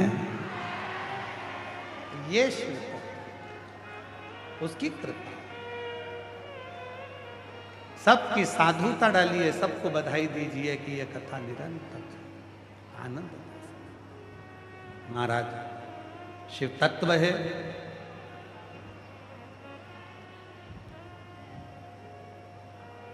एक निवेदन करें आप लोगों को कि दुनिया में सब चीज की दुकान मिलती है, शिव तत्व। शिव को अपना महाराज। पृथ्वी पर सब तरह की दुकान मिलेगी, कपड़े की मिलेगी, सोना की मिलेगी, चप्पल की मिलेगी, जूता की मिलेगी, घड़ी की मिलेगी, मोबाइल की मिलेगी, सब तरह की दुकान पृथ्वी पर मिलेगी। पर दुख बेचने की दुकान कहीं नहीं मिलेगी, क्योंकि दुख, आपका दुख कोई खरीद नहीं सकता। अपना दुख अपना ही रहेगा। सुख खरीदने की दुकान भी कहीं नहीं मिलेगी। अपना सुख अपने को ढूंढना, अपने को ढूंढना। कोई दुनिया में पैदा नहीं हुआ जो आपके दुख को काट दे। आपका दुख आपको स्वयं काटना है, और वो दुख कटेगा कब? जब आपके मुख से श्री शिवाय नमस्तुभ्यम। आपका दुख कब कटेगा? जब आप शंकर जी के मंदिर में 1 लोटा जल चढ़ाने जाओगे। आपका दुख कब कटेगा? जब शिव पर पूर्ण भरोसा हो जाएगा। आपका दुख कब कटेगा? जब शंकर पर पूरा विश्वास हो जाएगा। और आपका दुख कब कटेगा? जब शंकर की भक्ति में आप डूबने लगो। कर्म करो।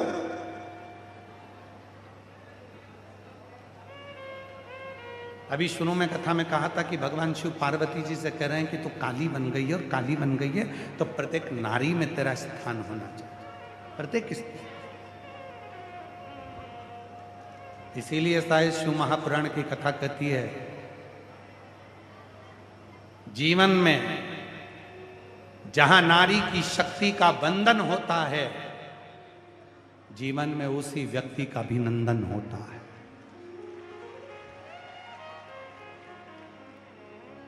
प्रत्येक स्त्री में, प्रत्येक नारी में, प्रत्येक माता में मां आद्य शक्ति, मां जगत जननी और मेरे शिव का तत्व विराज, शिव तत्व विराज। आप उस शिव को भजो, स्मरण करो, जपो, वो तुम्हारे दुख को समाप्त करे। कहीं नहीं, आपका दुख कहीं नहीं बिकेगा, कहीं दुख बेच भी नहीं सकते हो, पर इतना जरूर है जिसने शंकर पर भरोसा करा। कहीं दुख बेच भी नहीं सकते हो, पर इतना जरूर है जिसने शंकर पर भरोसा करा। शिव को जिसने भजा उसका दुख भले बिका कि नहीं बिका, पर उसका दुख मिटा जरूर है, समाप्त जरूर है। दुख खत्म जरूर हुआ, समाप्त जरूर हुआ। शिव कथा कर रहे हैं, भगवान शंकर का चरित्र कर रहा है, शिव महापुराण की कथा कर, शिव तत्व का।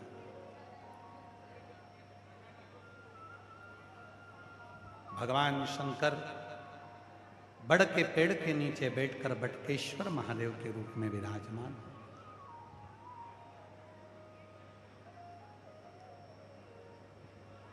शिव जी का नाम बटकेश्वर महादेव पड़ गया।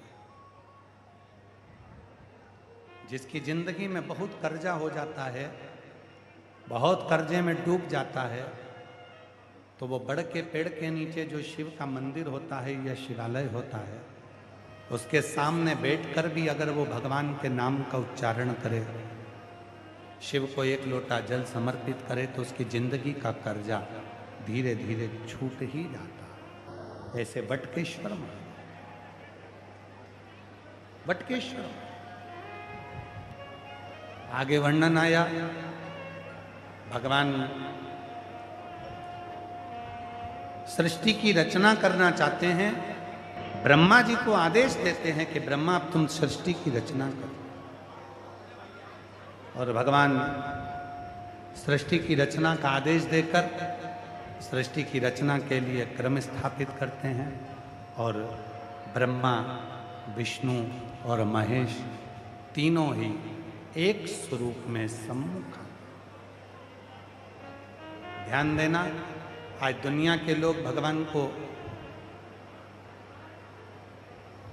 ब्रह्मा जी को अलग मानते हैं, विष्णु जी को अलग मानते हैं, और महेश भगवान शिव को अलग मानते हैं।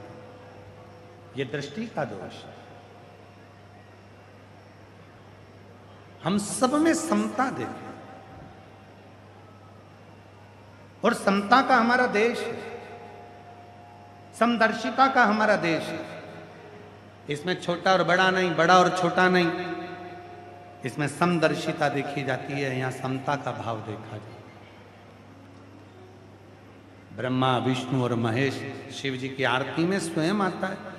83,99,999 योनियां जब हमने पूरी काट ली, और 84,00,000वें नंबर की योनि आपको और हमको प्राप्त हुई। उस 84,00,000वें नंबर की जो योनि है, उस योनि को भी अगर हम व्यर्थ गवा दे, रेंद्र राधे,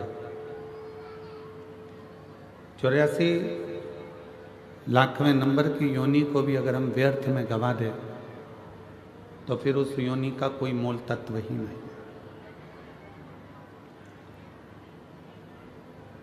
ना जाने कितने कितने हमने पूर्व में कोई पुण्य करे होंगे, सत्कर्म करे होंगे, अच्छे कर्म करे होंगे,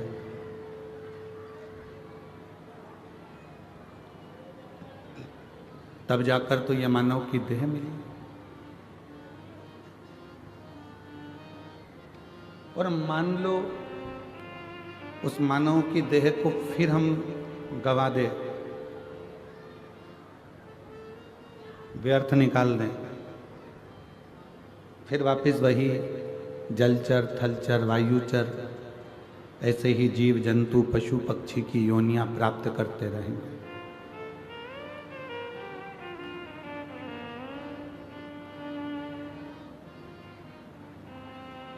तैतीस कोटि देवताओं में केवल एक देव हैं, देवादिदेव महादेव, भगवान शिव, त्रिकालदर्शी, कैलाशी, अविनाशी शंकर।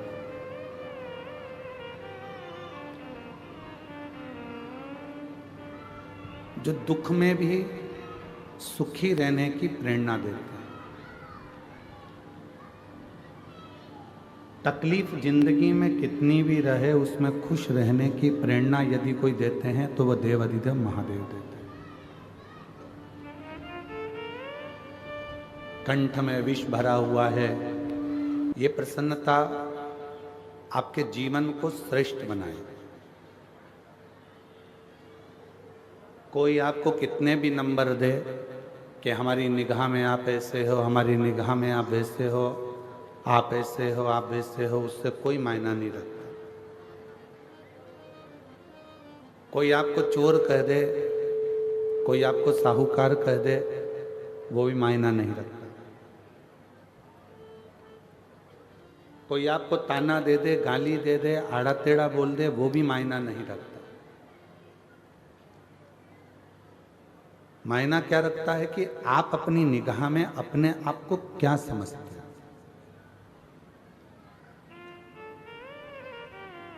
आप अपनी दृष्टि में कितने श्रेष्ठ हैं।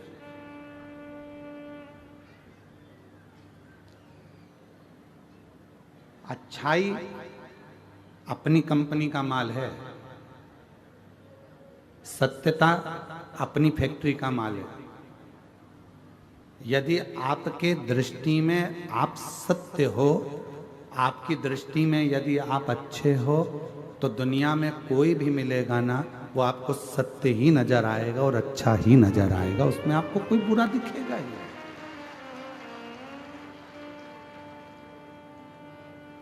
फिर उसमें कोई आपको बुरा नजर नहीं आएगा, आपको उसमें सब अच्छे ही दिखेंगे। उसमें कोई बुराई आप देख भी नहीं पाओगे। बुरा जो देखन में चला और बुरा न मिलिया कोई। फिर संसार में बुरा कौन है?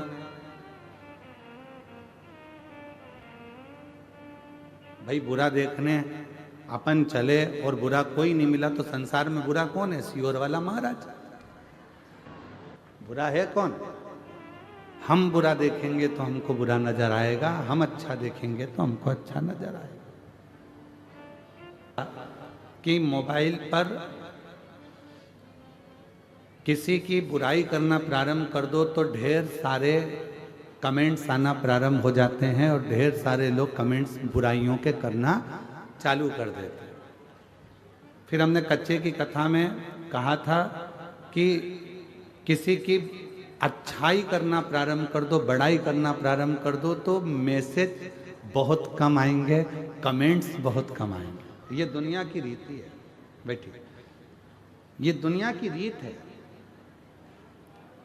अच्छा संसार का व्यक्ति पचा नहीं पाता, इसलिए उसका एक काम रहता है कि कोई एक निंदा कर दे, उस निंदा पर हमें कमेंट्स करना है, उस निंदा को और आगे बढ़ाना है, उस निंदा को लेकर हमें चार चांद लगाना है। निंदा कर कर कर, निंदा कर कर कर।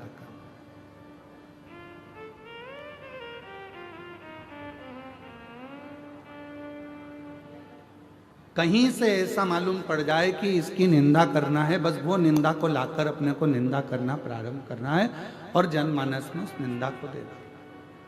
क्यों? उसका कई लोग कहते हैं गुरुजी ये निंदा करने वालों को भगवान नहीं सुधारता, तो कहा परमात्मा ने इनको जान कर कर पैदा करा है, क्योंकि अगला जन्म इनका जो होगा, निंदा करने वाले का जो अगला जन्म, हमारे शास्त्र कहते हैं कि चुगली करने वाला, निंदा करने वाले का अगला जन्म कब्र बिज्जू का होता है। कब्र बिज्जू जानते हो? जो कब्र को खोद कर उसमें से मुर्दे को निकालता।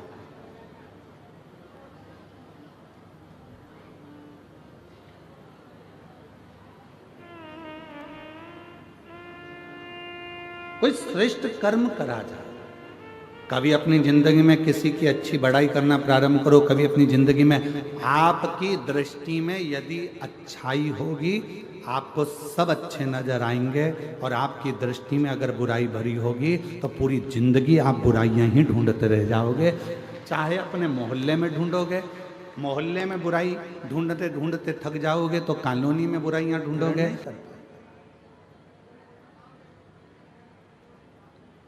भारत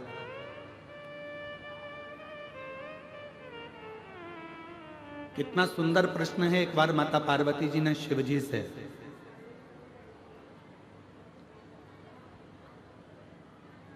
मां गंगा के घाट पर एक प्रश्न किया।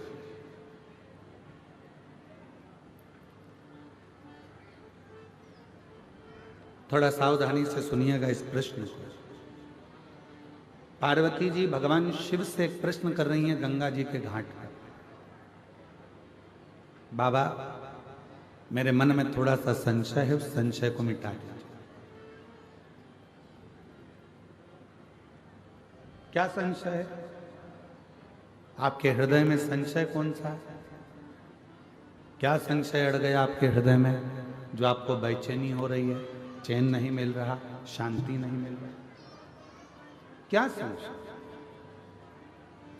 तो कहा बाबा मेरे मन में एक संशय है, अगर किसी भक्त को आपसे मिलना हो तो किस जगह पर जाकर वो मिल सकता है?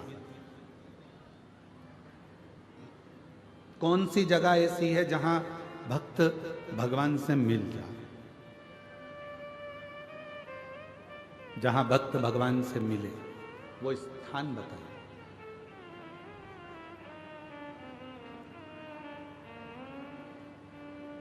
जैसे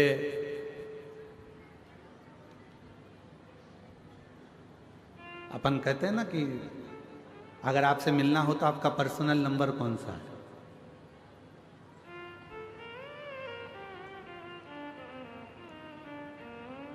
हमें अगर फोन करना है तो आपका पर्सनल नंबर कौन सा हो सकता है?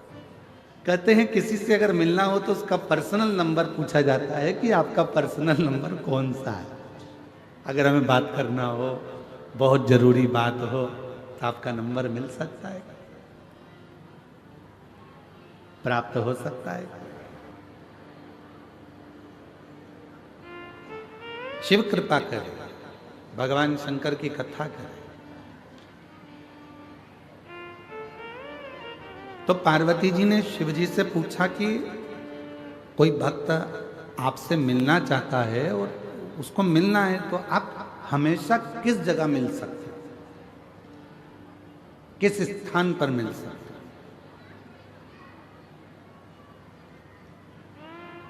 कोई पर्सनल नंबर आपका दीजिए जिससे हम बात कर सकें।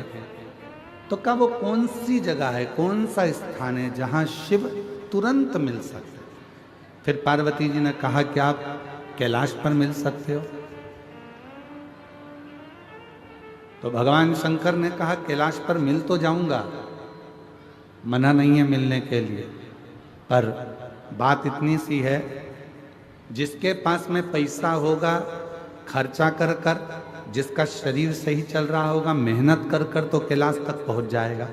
पर जो बेचारा गरीबड़ा है, साधारण है, उसके पास पैसा भी नहीं है, जाने आने का साधन भी नहीं है, वो कैलाश पर कैसे पहुंचे? वो कैलाश पर्वत तक कैसे पहुंचे? तो पार्वती जी ने कहा गरीब कैसे पहुंचे? ये जो अपना वन नहीं छोड़ सकते, ये अपना आदिवासी वनवासी क्षेत्र के जो भक्त हैं, आदिवासी वनवासी क्षेत्र के जो मेरी बहन हैं, आदिवासी वनवासी क्षेत्र के मेरे जो जीजा हैं, जो मेरी बेटियां हैं, बेटे हैं, जो मेरे बुजुर्ग माँ बाप हैं, वो अपना वन नहीं छोड़ सकते, जो अपना जंगल नहीं छोड़ सकते, वो आपसे कैसे मिले? फिर वो केदारनाथ भी नहीं जा सकते, वो कैलाश धाम भी नहीं जा सकते, वो विश्वनाथ भी नहीं जा सकते, वो सोमनाथ भी नहीं जा सकते, वो अमरनाथ भी नहीं जा सकते। तो इनके लिए कोई सरल साधन बता दो कि प्रभु मैं आपसे पूछना चाहती हूँ, कोई ऐसा नंबर बता दो जिससे तुरंत इनसे मिलना हो जाए, आपसे मिलना हो जाए।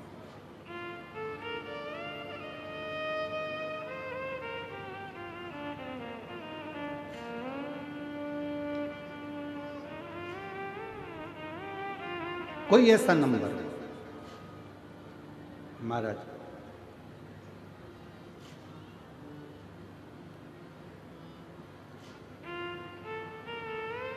शिव जी मौन होकर बैठ गए। भगवान देव अधिदेव मौन,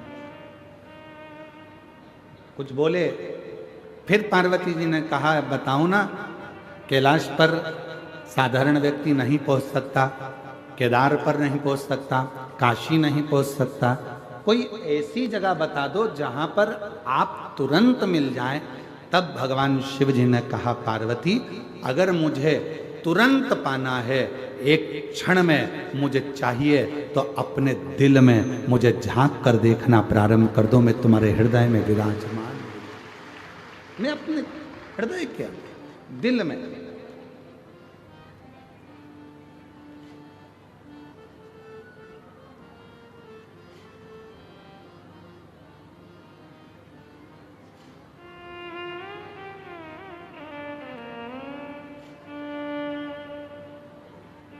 बस वही शिव कह रहे हैं, कोई मुझे तीर्थ में ढूंढेगा, कोई मुझे स्थानों पर ढूंढेगा, कोई मुझे मंदिर में ढूंढेगा, कोई मुझे शिवालय में ढूंढेगा, जिसकी जहां मर्जी होगी कैलाश तक मुझे ढूंढने के लिए आएंगे।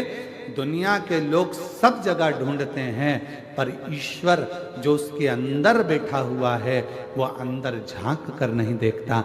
जिस दिन वो अंदर झांकेगा, अंदर झांकने के लिए, अपने भीतर खोजने के लिए क्या करना पड़ेगा? तो कहा किसी एकांत में बैठकर, कहीं एकांत में बैठकर जब आप शंकर के ओम नाद को करोगे तो वो भीतर से प्रकट होकर तुम्हारे सम्मुख में आकर खड़ा हो जाए, भीतर से।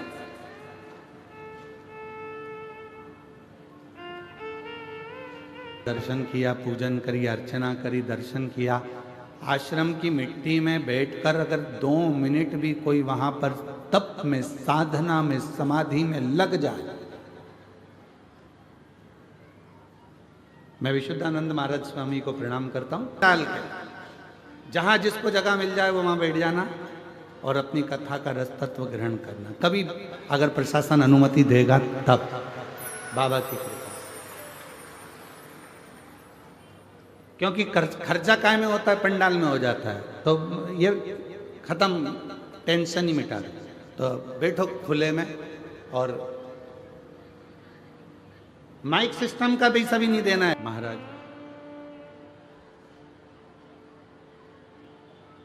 भगवान देव अधिदेव महादेव से मिलने का एक सुख, यही शिव तत्व है, मिलने का सुख। बाबा देव अधिदेव महादेव से कितना सुंदर, आप जाकर दर्शन करिए। जिसकी जो मर्जी होती है, कोई उनको भैरम देव कहकर पूछता है, कोई उनको भंगाराम कहकर पूछता है, कोई उनको बूढ़ा देव कहकर पूछता है। जिसकी जो मर्जी हो, भगवान देवाधिदेव महादेव को वो उस रूप में पूछता है, उस रूप। बस आपका विश्वास, आपकी दृढ़ता और आपकी भक्ति शिव के करीब में जाए, ये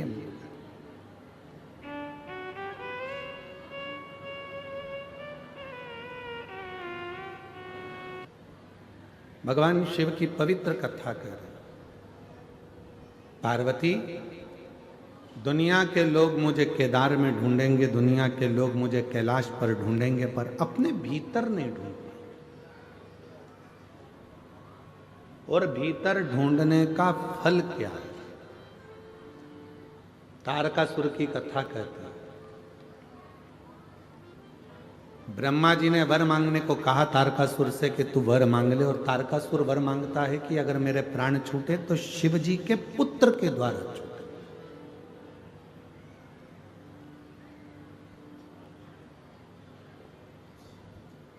मांगा क्या कि भगवान शंकर के बेटे के द्वारा मेरे प्राण छूटे। और शिव जी तो समाधि में लीन थे।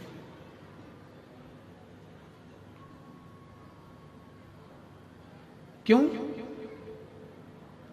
क्योंकि सती माता ने अपने प्राणों को त्याग दिया था।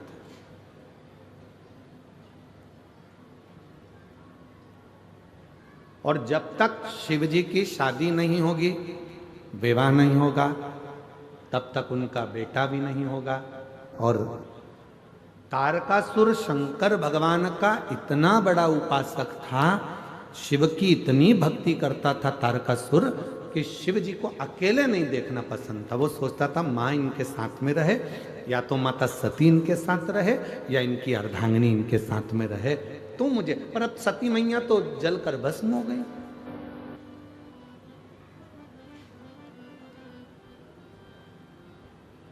और माता सती जब जलकर भस्म हो गई हैं तो शिव अकेले रहे तो ये मुझे पसंद नहीं।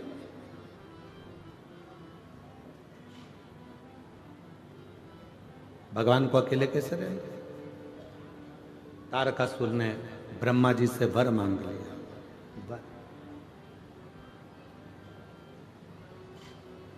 और हुआ, मां जगत जननी पार्वती जी के साथ भगवान देव अधिदेव महादेव का मंगल विवाह पक्का हुआ। पुत्रों को एक कर दिया तो धड़ तो एक हो गया शरीर, पर मुख 6 हो गए।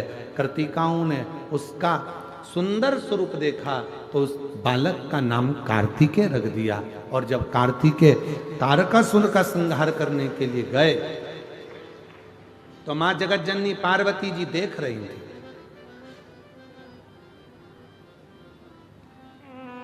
दर्शन कर रही थी।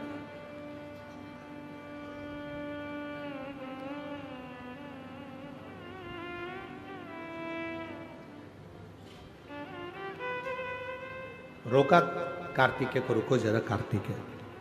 शरण कार्तिकेय ने कहा, मां क्या बात है, मुझे क्यों रोक रही हो, क्या बात है, क्या हुआ? कार्तिकेय जी को मां ने रोककर कहा, सुनो कार्तिकेय, ये जो सामने तारकासुर तुम्हारे खड़ा है, जिसका तुम संहार करने के लिए जा रहे हो, जिसको तुम मारने के लिए जा रहे हो, ये तारकासुर कोई साधारण नहीं है। इसके हृदय में शिव ऐसा बसा हुआ है, इनके हृदय में शंकर ऐसे बसे हुए हैं कि इसके एक एक रोमावली में शिव समाये हुए हैं। इसलिए इस तारकासुर का संहार करने से पहले तुम्हें शिव की आज्ञा लेना होगा। बिना शिव की आज्ञा के आप नहीं संहार कर सकते।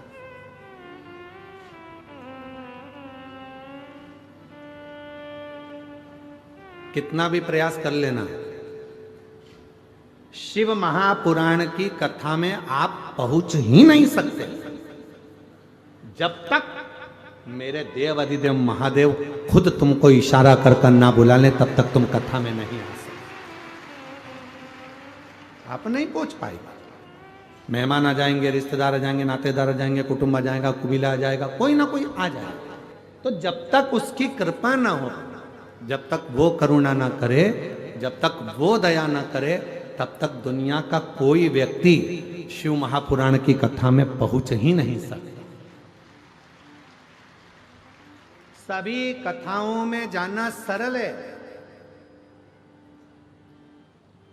श्रीमद् भागवत कथा में पहुंच जाओगे, श्री रामचरितमानस में पहुंच जाओगे, गीता जी में पहुंच जाओगे, विष्णु पुराण में पहुंच जाओगे, नर्मदा पुराण में पहुंच जाओगे, अग्नि पुराण में पहुंच जाओगे, लिंग पुराण में पहुंच जाओगे, नारद पुराण में पहुंच जाओगे, भविष्य पुराण में पहुंच जाओगे, नरसिंह पुराण में पहुंच जाओगे, नारद पुराण आदि कादिक पद्म पुराण, जितनी पुराणे हैं सारी पुराण में जाना सरल है और शिव महापुराण में जाना कठिन है। क्यों?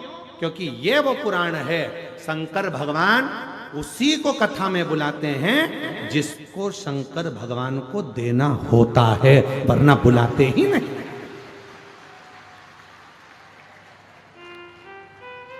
जैसे तुम्हारे मोहल्ले में शादी का कार्ड हर किसी को नहीं दिया जाता, शादी का कार्ड उसी को दिया जाता है जिससे तुम्हारी रिश्तेदारी अच्छी हो, संबंध अच्छे हो, प्रेम अच्छा हो। पड़ोसन भले पास में रह रही है और अगर पड़ोस में प्रेम नहीं है तो कोई तुम्हें शादी में नहीं बुलाएगा।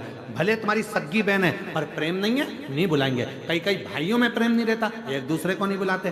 प्रेम होगा तो बुलाएंगे और उसी को बुलाया जाता है। जितनी बहन बेटियों को शादी में बुलाया जाता है, जब जाती हैं तो कुछ ना कुछ देकर भोले बाबा विदा करते।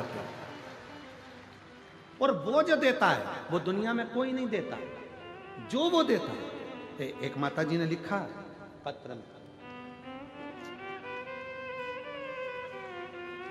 मेरा नाम जयमनी ठाकुर, पति कतुम सिंह ठाकुर। शिव महापुराण की कथा का वर्णन करना चाहती हूं जो पंडाल में बैठकर पाया मैंने। मेरा 19 साल का बेटा किसी कारणवश मर गया, उसका निधन हो गया। मेरा 19 साल का बेटा मर गया और 19 साल का बेटा मरने के बाद बहुत टूट गई। एक ही बेटा था, उसी का आसरा था, चले गया गुरुदेव। शिव महापुराण की कथा में जैसे तैसे दिल लगाया। मेरी उम्र हो गई 44 साल की, और 44 साल की उम्र में मैंने भगवान भोलेनाथ की प्रार्थना करी तो बाबा ने मुझको एक बेटा दे दिया। एक बेटा दे दिया। पूरी बात तो सुनो, ताली बजाने बैठ गए।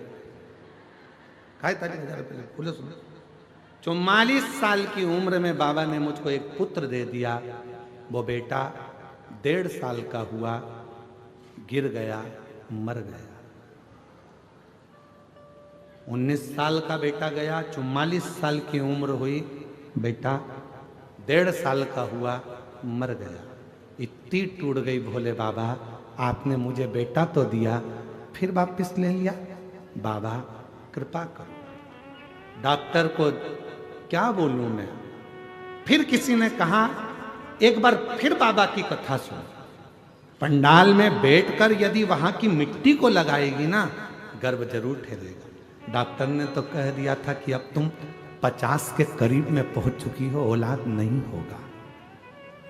उम्र 46 पार हो गई, 47 हो गई, 48 हो गई, 50 के लगभग में पहुंच गई। औलाद होने के चांस खत्म हो गए, बच्चा नहीं होगा। फिर मैंने कथा में सुना कि पंडाल में जाकर अगर मांगोगे, बैठ गई, कथा सुन ली तो बाबा देगा जरूर। और बाबा ने ऐसी कृपा कर दी गुरुदेव, मैं बाबा की कथा सुनने के लिए पंडाल में बैठ गई और पंडाल की मिट्टी को लगा कर गई। आज बाबा की कृपा से 50 के करीब में मेरी उम्र है और मेरे बाबा ने फिर मेरी झोली भर दी और मुझे पुत्र दे दिया। फिर पुत्र।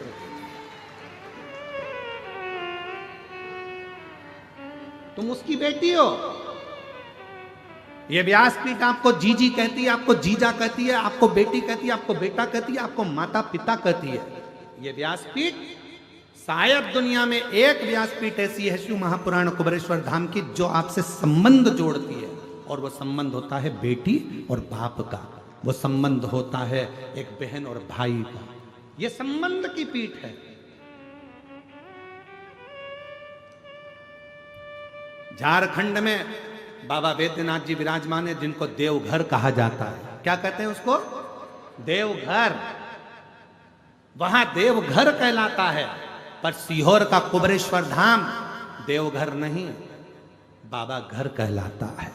वहां हमारे बाप का घर है, वहां बाबा घर है, हमारे पिता का घर है, वो मायका है हमारा।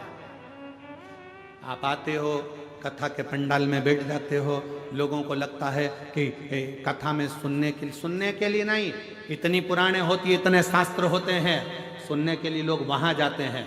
शिव महापुराण की कथा में सुनने के लिए नहीं आते। शिव महापुराण की कथा में तो अपने बाप को अपना हाल कहने के लिए आते हैं। तुम कभी माँ नहीं बन सकती और बाबा ने मुझे मेरी गोद में बेटा दे दिया। जोरदार अब ताली बजा, अब शादी हुआ है। मेरी जीजियों, मेरे जीजाओं, मेरी बेटियों, बेटाओं, मेरे बुजुर्ग माता पिता, याद रखना, तुम्हारे क्षेत्र में कभी भी सूचना मिले कि कुबेर भंडारी के दरवाजे से कुबेरेश्वर धाम से चलकर ये शिव महापुराण की कथा तुम्हारे नजदीक में पहुंची है, 7 दिन नहीं, 1 दिन 2 दिन समय निकालकर उसके पंडाल में रहकर, झोली पसार कर, उसकी मिट्टी को मस्तक चढ़ाकर दिल से कहकर देखना, 3 महीने में मेरा बाबा तुम्हारी झोली जरूर भरेगा। ये निश्चित है, संबंध है उसका। आप वो भैया कह रहे हैं हमको भरोसा नहीं था, 50 के करीब में उम्र हो रही है, डॉक्टर मना कर दिया था कि अब तुम मां नहीं बन सकते।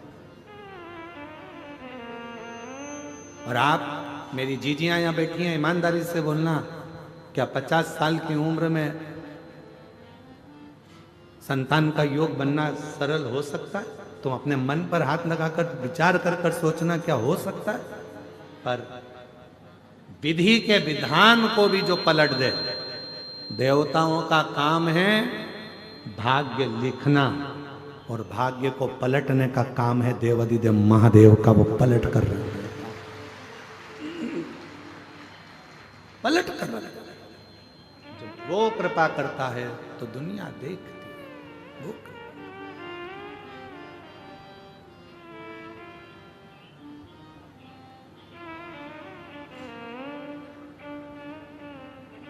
महाराज शिव कह रहे हैं, तारकासुर को मारने के लिए षडानंद कार्तिकेय जा रहे हैं। पार्वती जी ने शिव जी के पास कार्तिकेय जी को भेज दिया, जाओ भगवान देवाधिदेव महादेव की आज्ञा लो, तारकासुर को मारने के। गाली देना सरल है, उसको अपशब्द कहना सरल है, उसकी निंदा करना सरल है, उसकी बुराई करना सरल है, पर याद रखना शिव भक्त की तुम निंदा कर सकते हो, बुराई कर सकते हो, उसके लिए गलत गलत बोल सकते हो, पर वो शिव भक्त पलट कर जवाब नहीं देगा। उसका जवाब एक दिन ऐसा समय का चक्र घूमेगा कि वो महाकाल पछिट पछिट कर जवाब निकालवाएगा कि तूने क्या बोला और कैसे बोला। ये शरीर की हाथ की उंगलियां भी काम नहीं करेंगी, नेत्र काम नहीं करेगा, जिह्वा काम नहीं करेगी, श्रवण शक्ति काम नहीं करेगी, पांव काम नहीं करेगी। बहुत किसी से मत डरो, ना गुरु से डरो, ना परमात्मा से डरो, ना शास्त्र से डरो, ना वेद से डरो, किसी से मत डरो, पर अपने कर्म से डरना। कर्म का भोग तो परमात्मा को भी भोगना पड़ता है, भोगना पड़ता है। कर्म से डरना, मत ऐसा कर्म कर जाना कि जिंदगी में तुम भी रो और तुम्हारी औलादें भी जीवन पर्यंत रोती रहे। रोती, कुछ अच्छा कर। तीन दुनिया में तीन उपहार सर्वश्रेष्ठ है, तीन उपहार दुनिया में सर्वश्रेष्ठ है। पहला जो भगवान ने आपको दिया, आपके चेहरे की प्रसन्नता। किसी को कुछ नहीं दे सकते और तुम्हारे पास देने के लिए कुछ भी नहीं है, तो अपने चेहरे की थोड़ी सी स्माइल, थोड़ी सी प्रसन्नता दे दीजिए।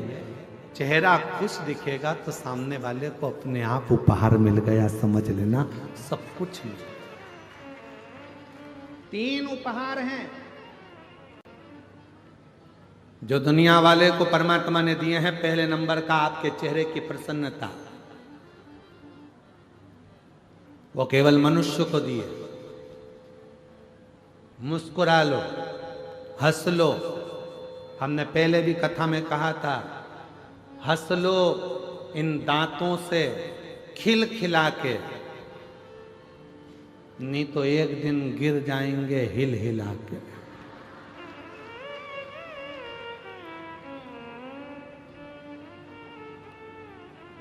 ये सोफा सेट फिर बाद में किसी काम का नहीं रहेगा, फिर नकली सोफा सेट लाके जड़ना पड़ेगा, और वो भी जम के चने वने खा गए तो नीचे आके गिर जाएगा। इसीलिए थोड़ा सावधानी रखिए। तीन दुनिया के लोगों को मेरे भोले बाबा ने तीन उपहार दिए हैं देने के लिए। पहला है चेहरे की, बोलो बोलो जम के, प्रसन्नता। दूसरा उपहार है आपके मुख की मीठी वाणी। यह भी दुनिया का सबसे श्रेष्ठ उपहार है। किसी को कुछ नहीं दे सकते, मीठा बोलकर उसका आदर कर लो। दुनिया की सबसे बड़ी दौलत आपने दे दी, समझ लो, सबसे बड़ी।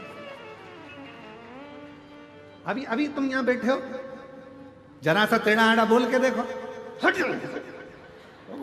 गुस्से में तुमने अपशब्द कर दिया, गाली दे दी, आड़ा टेढ़ा कर दिया। ध्यान, एक दिन ये दांतों ने जिह्वा से कहा, 32 की 32 दांतों ने जीवान से कहा, जिह्वा से कहा, हे मेरी जिह्वा बहन, कृपा करना तो किसी को आड़ा टेढ़ा मत कह देना।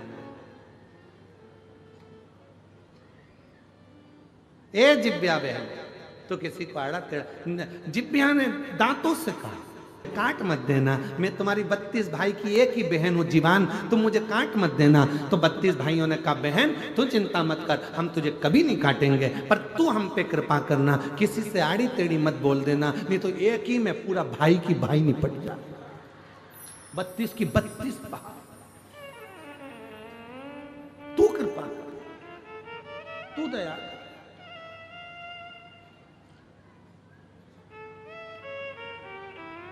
पहला उपहार दिया है मेरे भोलेनाथ ने आपको, मनुष्य को, दुनिया को देने के लिए पहला उपहार दिया। क्या? चेहरे की प्रसन्नता। हंस लो इन दांतों से खिल खिला के, नहीं तो बाद में निकलेंगे हिल हिला के। बहुत बुरी हालत। और दूसरे नंबर पर उपहार दिया है मेरे भोले मामा ने आपको मीठी वाणी। जितना प्रेम से बोल सकते हो, किसी को धन नहीं दे सकते, दौलत नहीं दे सकते, अच्छे से व्यवहार कुछ नहीं दे सकते, तो अपनी मीठी वाणी से बस उसको प्रेम से बोल लो, वो भी उपहार है। और महाराज तीसरे नंबर का उपहार भगवान भोलेनाथ ने जो दुनिया को दिया है वो है सम्मान करना, आदर करना, सत्कार करना।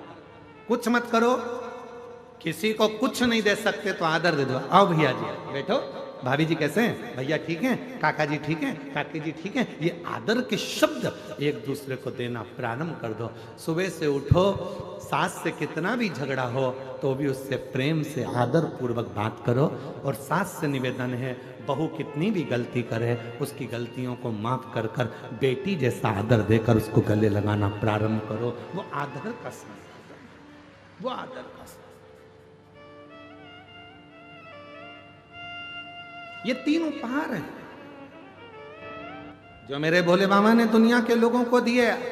पहले नंबर पर है मुस्कुराहट चेहरे की, दूसरे नंबर पर मीठी वाणी आपके मुख की, और तीसरे नंबर पर है आदर के शब्द, आदर के वचन, आदर के संबोधन। कोई भी आपके आए आप उसको आदर दीजिए, सम्मान दीजिए, कुछ मत दीजिए, आदर तो दो।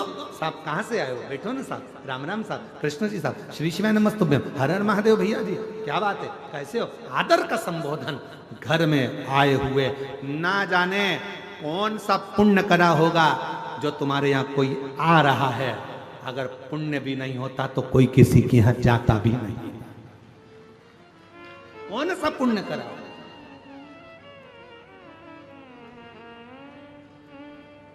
हाथ उठाओ जरा, सबने पढ़ी, सबने देखी, सबने सुनी, रख लो हाथ। रामायण में, रामचरितमानस में पढ़ा होगा, सुना होगा, देखा होगा। जितने भी उस रामचरितमानस में मिले, जितने भी पात्र थे, सबको रोते हुए देखा होगा। दशरथ जी भी रोए थे अपने पुत्र के वियोग में, कौशल्या मैया, कैकेयी मैया, सुमित्रा जी भी रोई थी दशरथ के वियोग में, भरत जी रोए राम जी के वियोग में, राम जी रोए अपनी मैया और पिता के वियोग में, माँ जानकी जी भी रोई, जनक जी रोए अपनी बेटी की दशा देखकर, केवट निषाद राज रोए, यहाँ तक गिद्धराज जटायु भी रोए, यहाँ तक लंका का राजा रावण अपनी औलाद के लिए रोया, मंदोदरी भी रोई। जितने पात्र थे रामचरितमानस के सब रोते हुए दिखे, केवल एक पात्र था रामचरितमानस का, जो थे श्री हनुमान जी महाराज, वो कभी रोते हुए नहीं दिखे। जिनकी आंखों में कभी आंसू नहीं दिखे, जिनने कभी रोया नहीं, उनकी आंख से आंसू बहा नहीं। एक बार लक्ष्मण जी के मन में यह बात आ गई कि मैं रोया, आप रोए, भरत रोए, शत्रुघ्न रोए, माँ जानकी जी रोई, माता कौशल्या, कैकेयी, सुमित्रा रोई, केवट रोए, दशरथ जी रोए, जनक जी रोए, सुमंत्र जी रोए, जितने भी सभासद थे सब गुरु की आंख में आंसू था, पर ये हनुमान क्यों नहीं रोते हैं? तब राम जी ने कहा, यह हनुमान नहीं है, यह शिव का स्वरूप है, और शंकर कैसी भी परिस्थिति हो, हर परिस्थिति में मुस्कुराना जानते हैं, वो शिव में दुख आया। ऐसा संसार में कोई नहीं जन्मा जिसकी जिंदगी में दुख नहीं आया। दुख आएगा, पर उस दुख में भी मुस्कुराना सीख लिया तो समझ लो कि शिव की कृपा होना प्रारंभ हो गई। हम मुस्कुराए, तकलीफ आए मुस्कुर, कोई दिक्कत, बीमारी आई है ना, आ गई ना, बड़ा रोग आ गया ना, तकलीफ आ गई ना, धीरे से जाएगी। पर अपन क्यों रोए उस बीमारी के चक्कर में, इतना बड़ा बीमारी हो गई, मेरा लीवर खराब हो गया, किडनी बेकार हो गई, थायराइड हो गया, घुटने बेकार हो गए, कहीं ये हो गया, और रोने रोने में जिंदगी निकाल दे। बीमारी आई है, सोचते रहोगे सोचते रहोगे सोचते रहोगे तो बीमार पड़े रहोगे, बीमार पड़े रहोगे।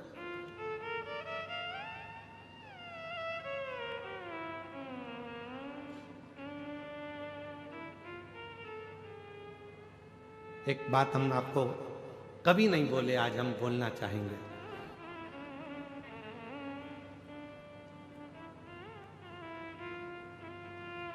दो 2021 की बात, एक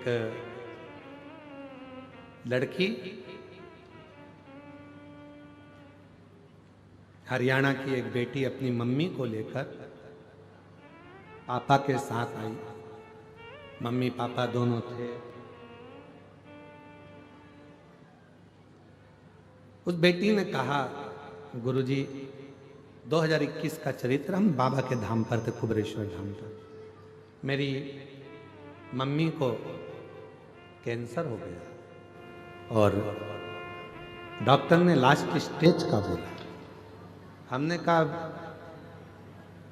मम्मी को मालूम पड़ गया? हाँ, बहुत रोती है, बहुत।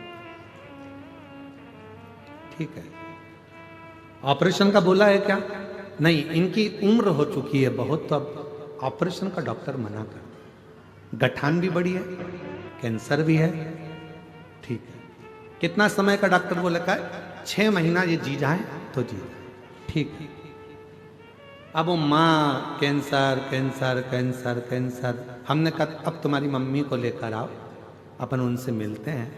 हम कुर्सी लगाए बैठे हुए थे, धूप सेक रहे थे। उसकी माँ आई, प्रणाम किया, बाबा डॉक्टर 4th स्टेज का कैंसर बोला। हमने कहा, ये कंकर शंकर की तुमने पूजन करी है कुबरेश्वर धाम? हाँ बाबा। एक कंकर लेकर जा रही हो? हाँ बाबा। रुद्राक्ष ले जा रही हो? हाँ बाबा। बस कंकर उठाया है? हाँ बाबा। तो हमने कहा, जब कंकर उठा लिया, लेकर जा रही हो, तो निश्चित है यहां का कंकर वही उठाता है जिसकी बीमारी को भगवान को दूर करना होता है। तुमने अगर उठाया है, आज विश्वास के साथ जाना कि तेरे शरीर में कैंसर नहीं है, वो तो शरीर में गांठ हो गई है, उसका इलाज चल रहा है, धीरे धीरे वो भी ठीक हो जाएगी। शिवजी पे चढ़ा पानी पीऊंगी रुद्राक्ष का, कैंसर मुक्त हो जाऊंगी। आप मानेंगे नहीं, 1 साल के बाद वो फिर मिलने आई 2022 में, और उसकी माँ कहती है, ये मेरी रिपोर्ट फाइल सामने है, मेरे शरीर में कोई कैंसर नहीं है। अच्छा सोचो। मेरा नाम मनीषा ठाकुर, मेरे पति का नाम राजेश ठाकुर, मैं पावर हाउस चौक जगदलपुर से आई हूँ। आ जाइए, एक बेलपत्र ले जाइएगा, आ जाओ। मेरा मोबाइल नंबर ये है। 1 लोटे जल का क्या वर्णन करूं। मेरे पति को अचानक पेट में दर्द हुआ, खून की उल्टी होने लगी। जब खून की उल्टी होने लगी, हम लोग उनको तुरंत MPM हॉस्पिटल लेकर गए। तुरंत ICU में डाल दिया गया। फिर डॉक्टर ने बताया कि इनका लीवर पूरी तरह से डैमेज हो चुका है और लीवर काम नहीं कर रहा है, इसलिए खून की उल्टियां हो रही हैं। इनका ऑपरेशन करना पड़ेगा अभी की अभी। हमने डॉक्टर से कहा, कुछ दिन तो दो। पैसा कितना लगेगा?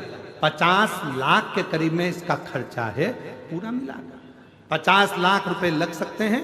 इतना मिलाकर 15 दिन का टाइम मांग लिया। डॉक्टर साहब 15 दिन दे दीजिए। 15 दिन का टाइम दिया, हम वापिस आएंगे, आप दवाई दे दीजिए, कुछ इलाज कर दीजिए। लीवर पूरा डैमेज हो चुका है, काम बिल्कुल नहीं कर रहा है, जल्दी से जल्दी करना पड़ेगा। इतना पैसा तो इकट्ठा करने के लिए जाना पड़ेगा ना गुरुदेव। तब हम डॉक्टर से टाइम लेकर हाथ पैर जोड़े और पैसा कहाँ से लाएं, 15 दिन रखे। फिर हम डॉक्टर से टाइम लेकर आ गए। 15 दिन तक हॉस्पिटल में रखा, इलाज चलता रहा, पर लीवर काम नहीं कर रहा। फिर हमने छुट्टी मांगी, लेकर आए। दवाई लेकर जब हम आ गए, किसी ने बताया जी कथा शिवपुराण की आती है मैं उसी दिन से टीवी पर शिव पुराण देखने लगी। रोज मंदिर जल चढ़ाने जाती और रोज जल चढ़ा के बेलपत्र लाकर अपने पति को दे देती। 3 महीना के बाद फिर लेकर रायपुर गए चेकअप कराने।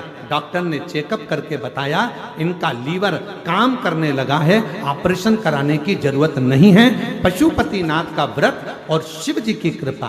गुरुदेव बालोदा बाजार में हमने पहली कथा सुनी थी, अपने पति के लिए प्रार्थना करी थी। दूसरी बाबा पुरूर में कथा सुनी और तीसरी कथा दंतेवाड़ा के इस गिदम क्षेत्र में श्रवण कर रहे हैं। ये बाबा की कृपा। मेरे पति का पूरा लीवर वापिस काम करने लगा। क्यों काम करने लगा? क्योंकि आपके हृदय में विश्वास आ गया मैं ठीक हूं, मुझे कोई बीमारी नहीं हुई है। जब हम अंदर से अच्छी फीलिंग, अच्छा सोचते हैं तो अच्छा होता है। तुम ये सोच कर रहो मेरा सिर दुख रहा है, सिर दुख रहा है, सिर दुख रहा है, तो सिर दुखेगा। तुम्हारा घुटना दुख रहा है, घुटना दुख रहा है, घुटना दुख रहा है, तो दुखेगा। मैं नीचे नहीं बैठ सकती, नीचे नहीं बैठ सकती, तो जिंदगी में कभी नहीं बैठ सकती। तुमने सोच लिया बैठूंगी, कथा है शिव पुराण, मिट्टी लगाऊंगी, पाँव ठीक होगा, आराम से जाऊंगी, पाँव ठीक होगा। तुम गलत सोचोगे तो गलत होगा, अच्छा सोचोगे तो अच्छा होगा। ये तुम्हारे भीतर की फीलिंग।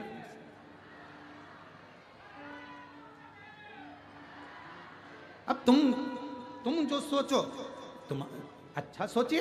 कोई बीमारी आ गई है जाएगी। अब तुम बीमारी, मेरे को तो नींद ही नहीं आती, तो नींद कभी नहीं आएगी। और तुमने सोच लिया, शिव महापुराण की कथा में मैंने सुना है, हाथ में 5 बार जल डालना है, शिव जी की 5 लड़कियों का नाम लेना है। जया, विषहरा, शामरीवारी, दौतली, देव, शिव जी की 5 लड़कियों का नाम लेकर पानी पी के सोऊंगी तो नींद आएगी। और जैसे ही मोबाइल रखा, पानी पिया, जो सोई, ऐसी घुर्राटे भरी, ऐसी घुर्राटे भरी, पूछो क्यों? अंदर की फीलिंग अच्छी होगी, अंदर का भाव अच्छा हो। हम अपने आप से बीमार हैं। आधे से ज्यादा व्यक्ति तो अपने आप से बीमार है। जब तक उसके 500 रुपए हॉस्पिटल में नहीं लग जाए तब तक वो ठीक ही नहीं होती है। आधे से ज्यादा अपने आप से बीमार है। थे नानी के घर में, दादी के घर में। जब बच्चे नानी के घर में पैदा होते थे तो नानी के घर ज्यादा जाते थे। बच्चे जब दादी के घर में पैदा होते थे तो दादी से तब प्यार होता था, उसके घर ज्यादा जाते थे। आजकल बच्चे हॉस्पिटल में पैदा होते हैं तो सिस्टर और डॉक्टर से प्यार होता है, इसलिए बार बार जाते हैं। दुनिया की फितरत बड़ी विचित्र है। जीते जी आग लगाने वाले भी अपने होते हैं और मरने के बाद आग लगाने वाले भी अपने ही होते हैं। कोई दूसरा आग नहीं लगाता।